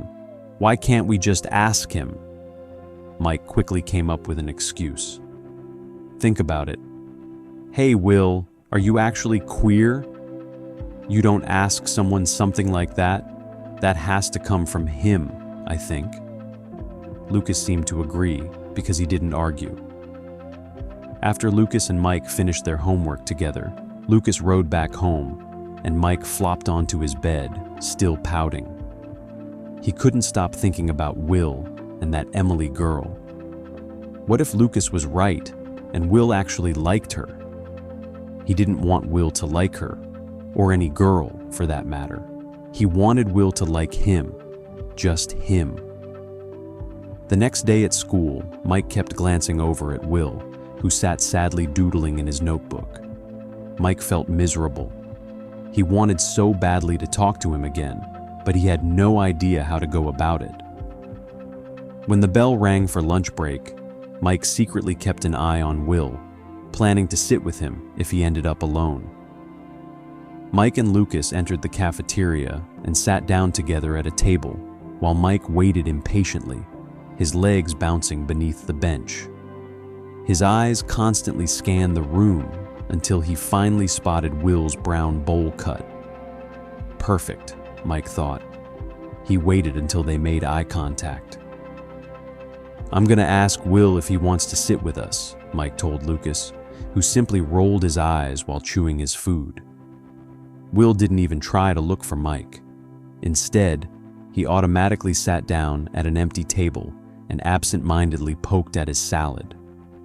Just as Mike was about to walk over to him, the toothless boy from yesterday sat down across from Will. Will looked up, surprised that someone had chosen to sit with him. You're Dustin, right? Dustin Henderson. Dustin had just reached into his backpack for a book when he realized Will was talking to him. Yeah, that's right. Usually, nobody remembers my name, or even notices me. Will smiled. Same here, sorry about yesterday, Will said. The toothless boy smiled. It's okay, stuff like that happens to me all the time. Same here, Will repeated, and the two of them chuckled. I'm Will Byers. Yeah, I know, you're the kid who always hangs out with those two guys in the back row, Mike and Lucas. Will swallowed hard, fighting back tears. Yeah, only we're not friends anymore. Oh, is that why they were so mean to you yesterday? I heard you calling after him while I was picking up my books. Will lowered his eyes. I'm really sorry. Seriously, it's okay. I've heard people say the Wheelers are kind of stuck up.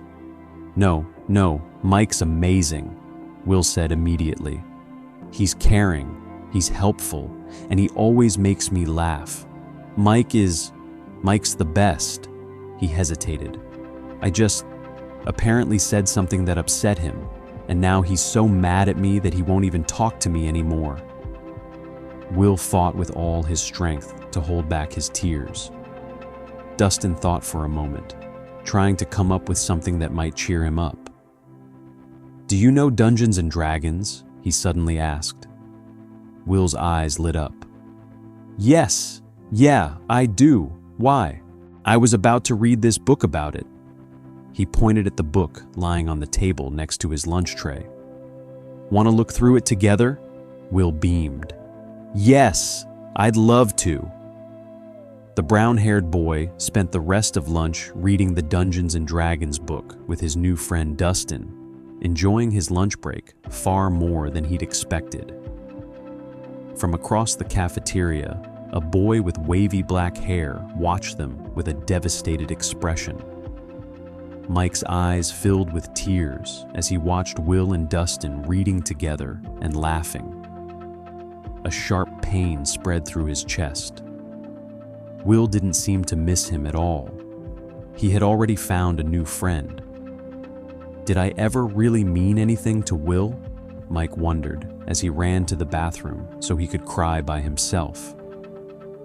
After lunch, they had English class, and Mike was still furious. He promised himself that he would never speak to Will again, but then something happened. During class, Will quietly handed Mike a folded note. The black-haired boy was far too curious to ignore it, and without looking at him, he took the note from his hand and unfolded it. "Can we be best friends again? Yes? No?" Mike stared at the note for a moment. Then he grabbed a red marker, checked "No," and underneath he wrote, "Never again." Angrily, he handed the note back. Will smiled nervously as he unfolded the piece of paper, but the moment he read Mike's answer, tears immediately welled up in his eyes. What Will didn't know, however, was that Mike regretted his answer the very second he saw Will's face. When school ended, Mike immediately wanted to go after Will and apologize, but Will was faster. He had already left the classroom and reached the schoolyard. "Will, Will!" the black-haired boy shouted desperately after his former best friend. But Will was already on his bike, too far away to hear him, riding home, and now it was Mike's turn. For the second time that day, he started to cry. When Will got home and his mother opened the front door, she nearly had a heart attack when she saw him. His eyes were red and swollen from crying, and tears were still streaming down his cheeks. She immediately pulled him into a hug. "What happened, sweetheart?" she asked in alarm. Will struggled to speak because he kept gasping for air between sobs. Mike doesn't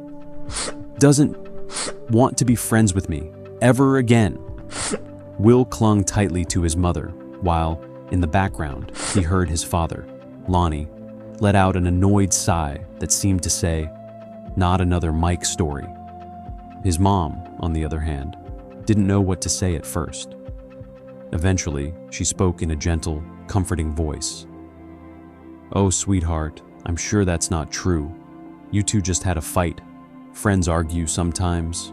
That's all." No. He wrote it himself. With trembling hands, Will pulled out the note and showed it to her. She looked at it for a moment before meeting his eyes with a sympathetic expression. "What do you think about me staying home from work tomorrow and having a movie day with you? Just you and me. How does that sound?" Will nodded, but he couldn't really be happy about it. He wanted his best friend Mike back, and the thought that they might never be friends again made him feel as though he'd never be able to experience happiness again. Mike wasn't doing any better. He spent the entire day thinking about Will, regretting his decision. Why didn't I just check yes?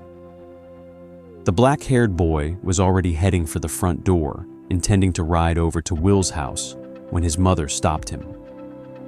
"Michael, where do you think you're going?" To Will's." "Absolutely not. You'll see him at school tomorrow." "But Mom..." No discussion. Angrily, Mike slammed the front door shut and stormed upstairs to his room in frustration. Both boys cried all night. Will held the teddy bear Mike had given him tightly against his chest. Meanwhile, Mike took out the folder containing all of Will's drawings and eventually fell asleep with it in his arms. The next morning, Mike couldn't wait to talk to Will at school.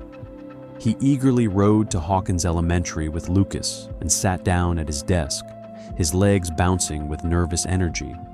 But 10 minutes before class started, he became anxious. Will didn't show up. Mike stared at the classroom door, waiting for his best friend, but he never came. With every passing minute, Mike grew more restless. Why wasn't Will here? Today they had art class, and Will would never willingly miss a day when they got to paint. Maybe something had happened to him. Maybe he was sick.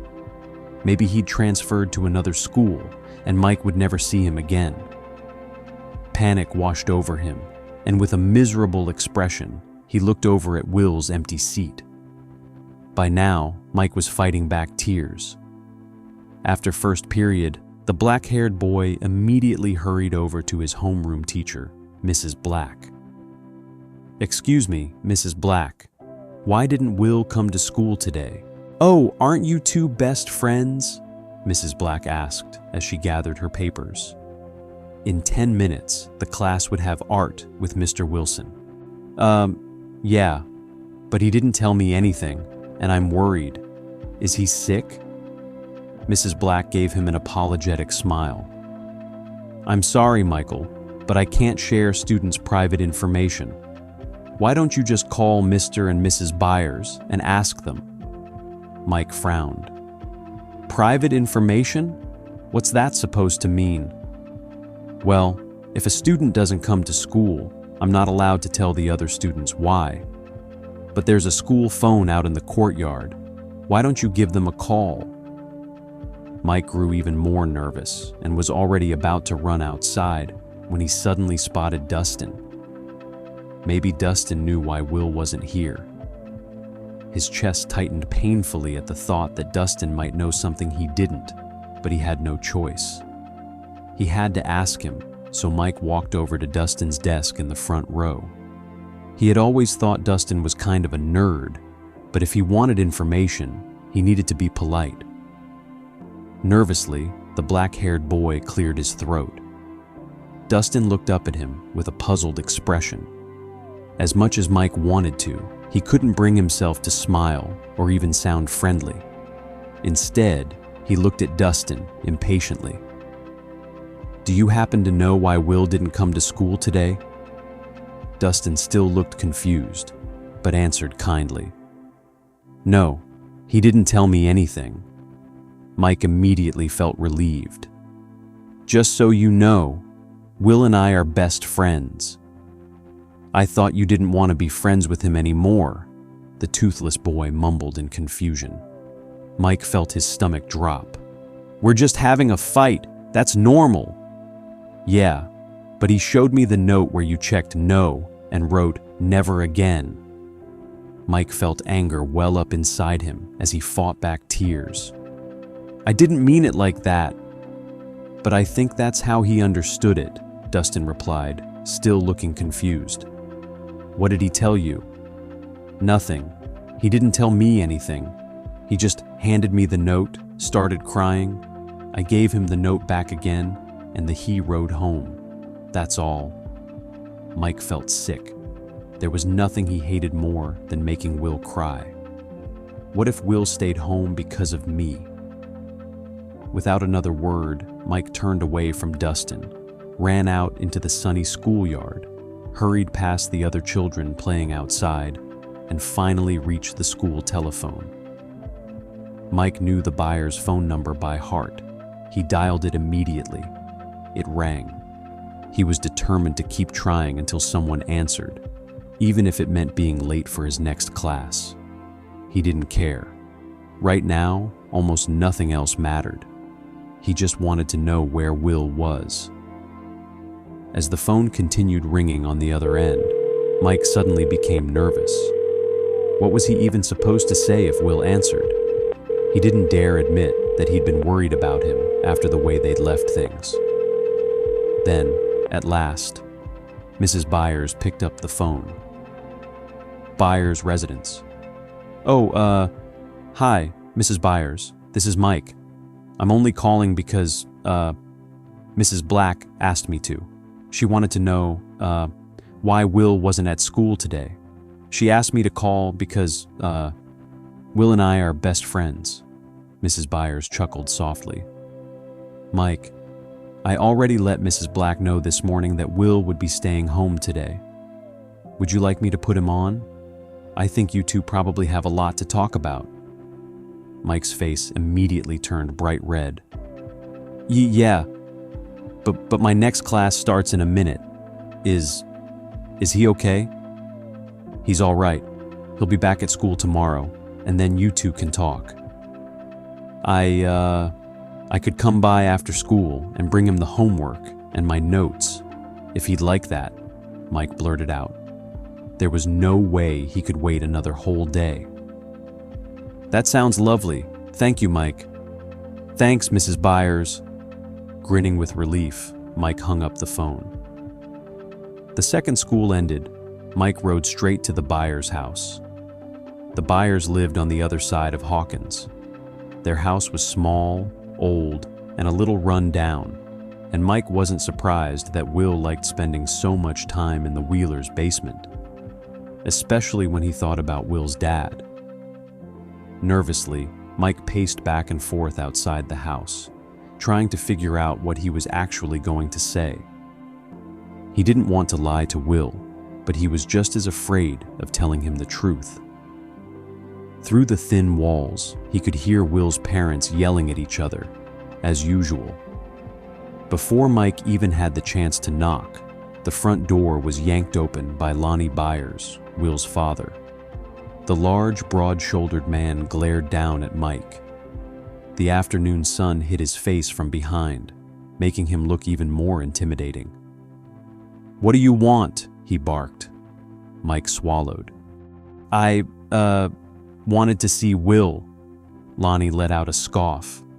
"Of course. Why am I not surprised?" To Mike's relief, Joyce suddenly appeared behind him in the doorway.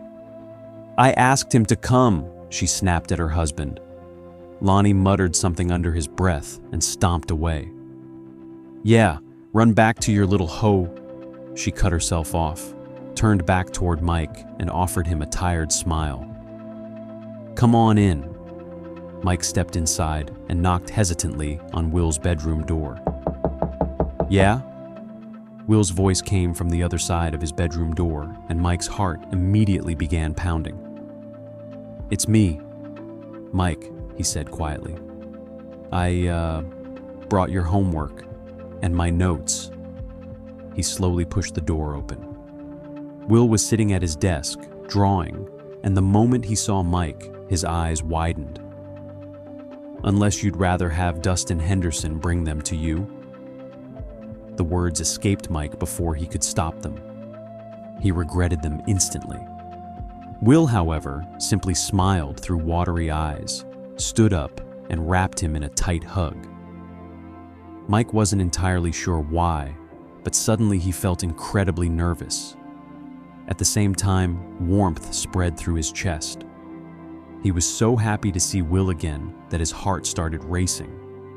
Slowly, he hugged him back.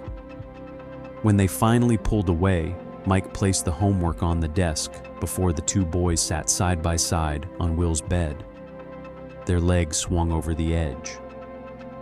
"I thought," Will began quietly, "we weren't friends anymore."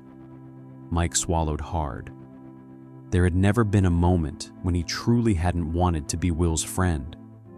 He hated that he'd made Will believe otherwise, so it was time to tell him the truth. Mike mumbled, "I was mad at you." Will stayed quiet, listening. "When you got back from camp, it felt like you hadn't missed me at all." He looked down at his hands. "You kept talking about your new friends, and about that girl." He hesitated. "Emily, I thought," he admitted softly, "I thought you'd replaced me." Will looked genuinely surprised, but let him continue.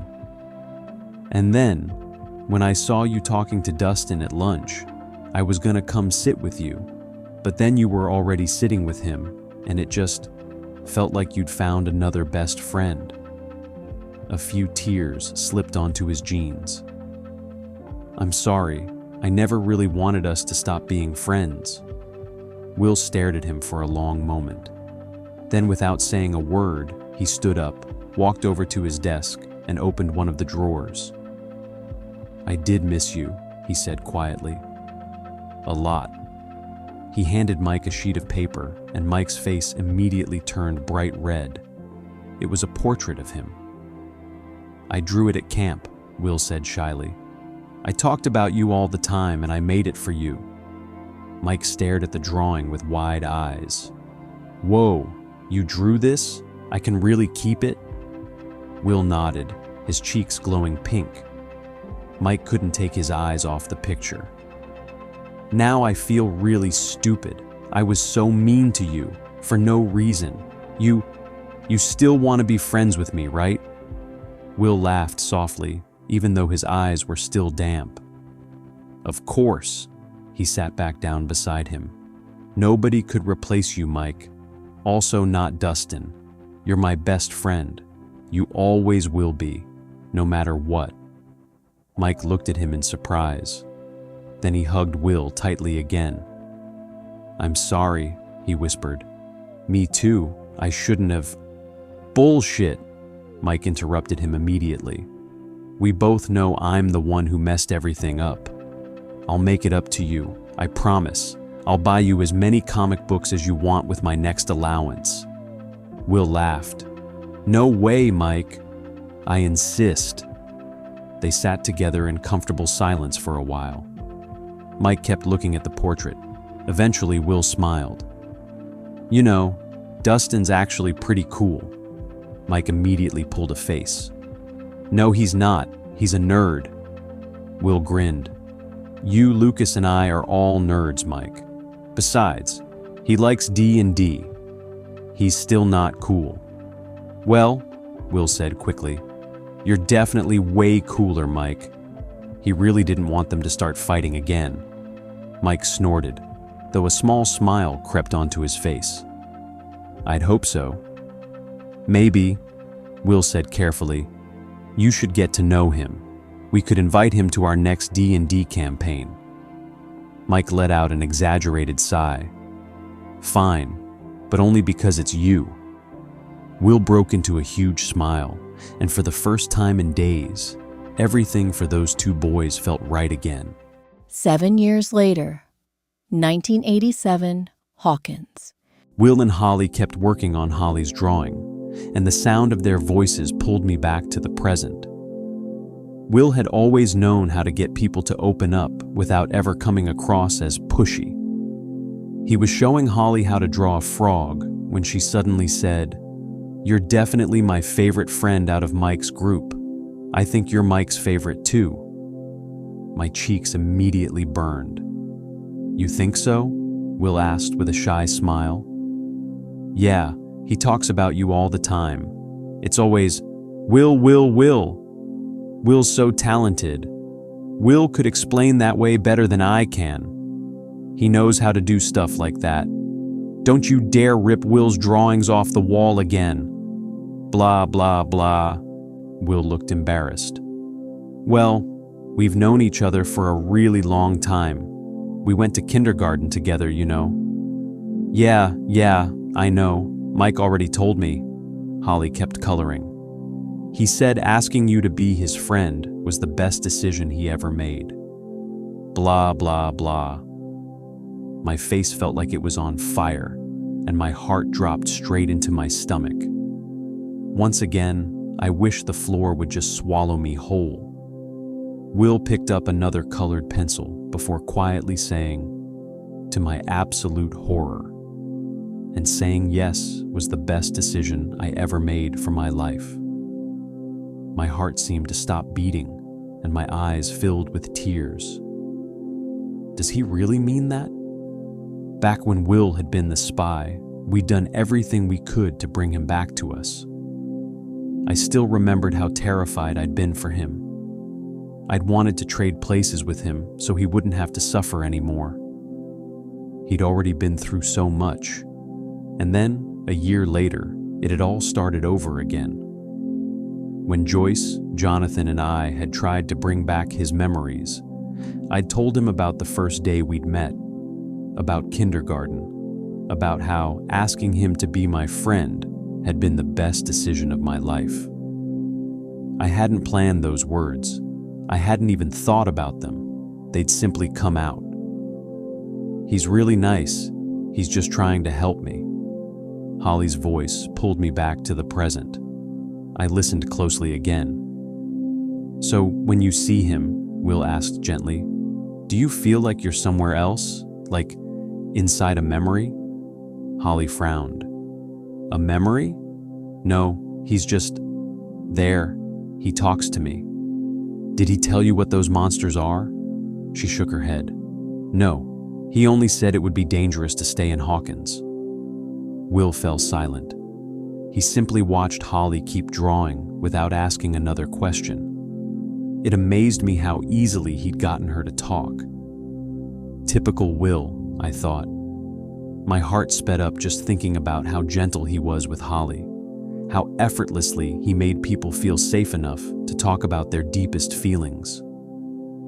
Will stood up and headed for the bedroom door. I panicked. Before he could catch me eavesdropping, I hurried back toward my own room as fast as I could. "Mike?" Will's voice was barely above a whisper when we crossed paths in the hallway. I turned around and pretending to be surprised.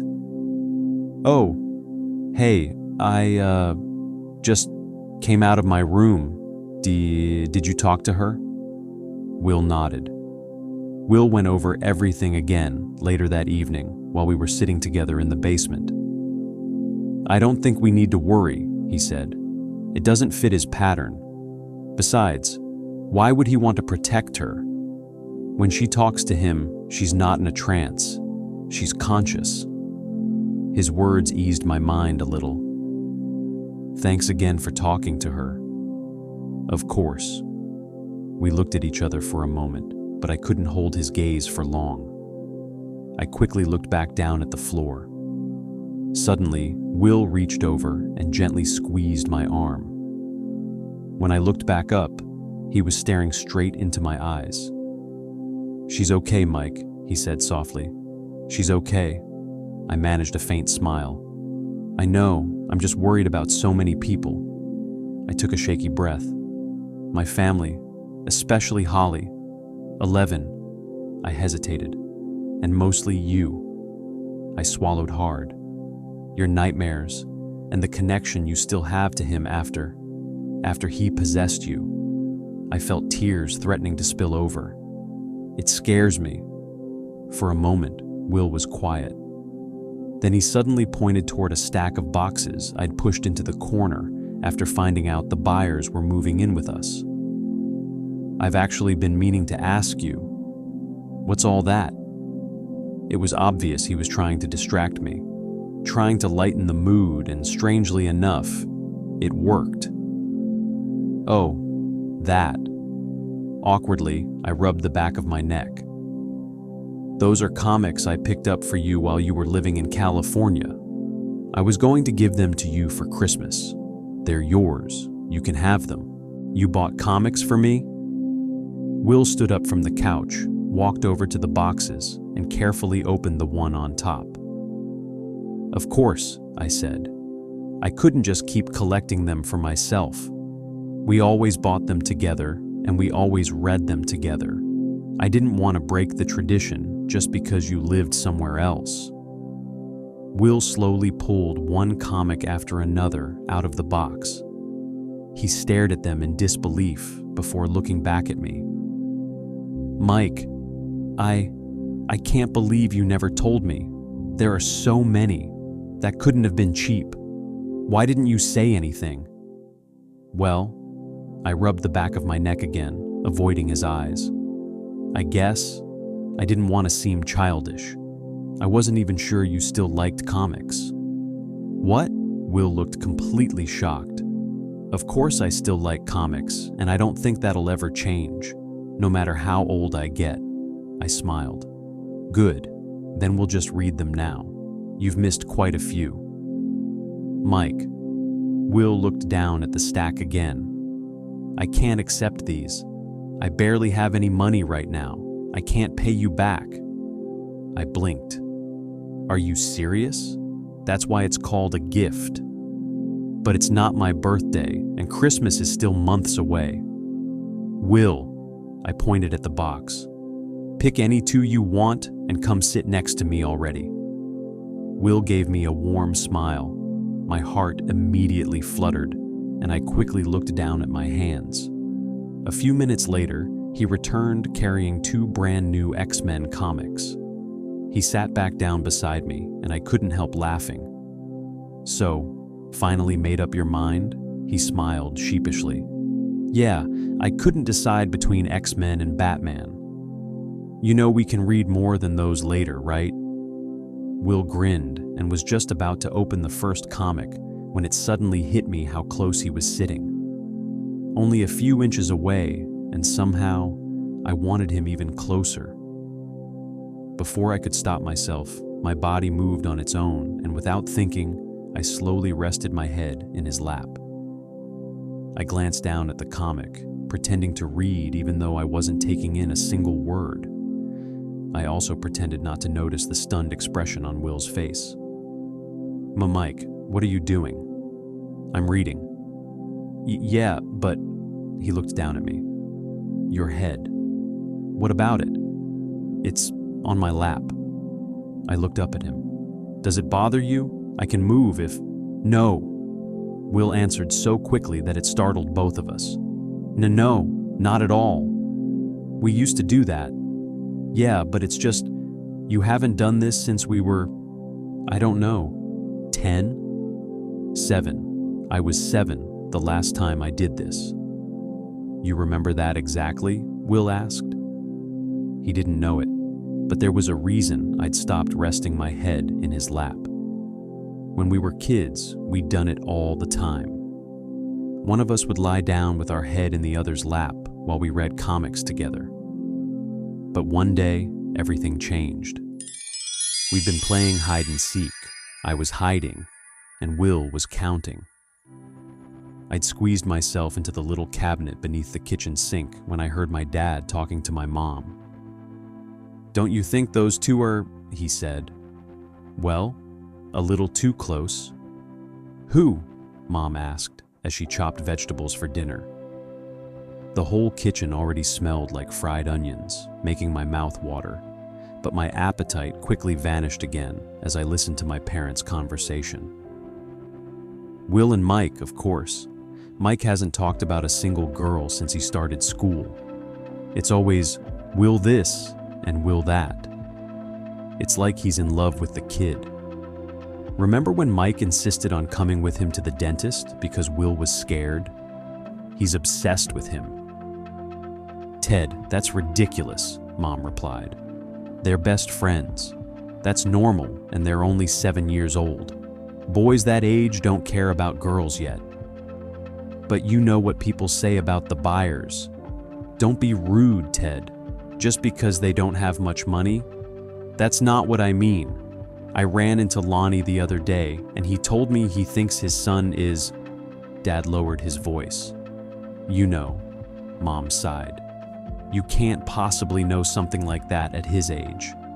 I'm telling you, Karen, the way those two act around each other, people are going to laugh at us. They'll make our son the joke of Hawkins. Don't be ridiculous, they're just playing. Have you seen them cuddling during those sleepovers? Have you seen the way they lie around reading comics together?" "Will's just having a hard time," Mom said softly. "His parents fight a lot at home, and it seems to calm him down when Mike's there, when they cuddle. What's so wrong with that? They'll probably grow out of it on their own." "Maybe," Dad muttered, unconvinced. But the other day, I called them for dinner, and Will was lying there with his head in Mike's lap, while Mike was rubbing his head. That's not how you normally read comic books together. Say whatever you want, Karen, but that is definitely not normal. After that day, I'd stopped resting my head in Will's lap whenever we read comics together. Will noticed, and from then on, he never did it either. "Yeah," I said quietly. "I remember it exactly." I looked up into Will's eyes, and without meaning to, my mind drifted back to the last time we'd almost kissed down here in the basement. before Lucas had interrupted us. God, I wanted to kiss him so badly. I caught myself staring at his full lips. Will must have noticed because, after a second, his own gaze dropped to mine. Neither of us spoke. Then, unexpectedly, he slipped his fingers into my thick black hair and slowly, gently, he began massaging my scalp. It almost felt like he was asking me without words if this was okay, if he should stop, but I simply kept looking into his eyes, and after a moment, a shy smile spread across his face, and his movements grew a little more confident. Eventually, he looked back down at his comic book. He kept absent-mindedly massaging my head with his free hand, pretending nothing unusual was happening, but there was no way I could focus on reading now. Instead, I closed my eyes and simply enjoyed the moment. After a while, I woke up. I blinked several times, my eyes struggling to adjust to the bright light. When my vision finally cleared, I realized I was staring straight into Will's beautiful face. "Morning, sleepyhead," he said playfully, a wide grin spreading across his face. Still half asleep, I rubbed my eyes. "How long was I out?" "About an hour and a half." Slowly, I sat up, moving beside him on the couch. "Oh, wow, sorry," Will simply smiled. "I was thinking, he was thinking, about us? About whether we should secretly date? Those are way too many boxes for just comics." He nodded toward the stack in the corner. "What's in the others?" "Oh, well," I rubbed the back of my neck. "There was this one day when I just couldn't take being without you anymore. When I missed you so much that I started packing my things into moving boxes because I wanted to move to California. I guess there was this one day when I decided it would be practical to clean out some of my room. You know, so I could donate some stuff to people who needed it." "Oh, and why is it still here then?" "Well, that's a really good question."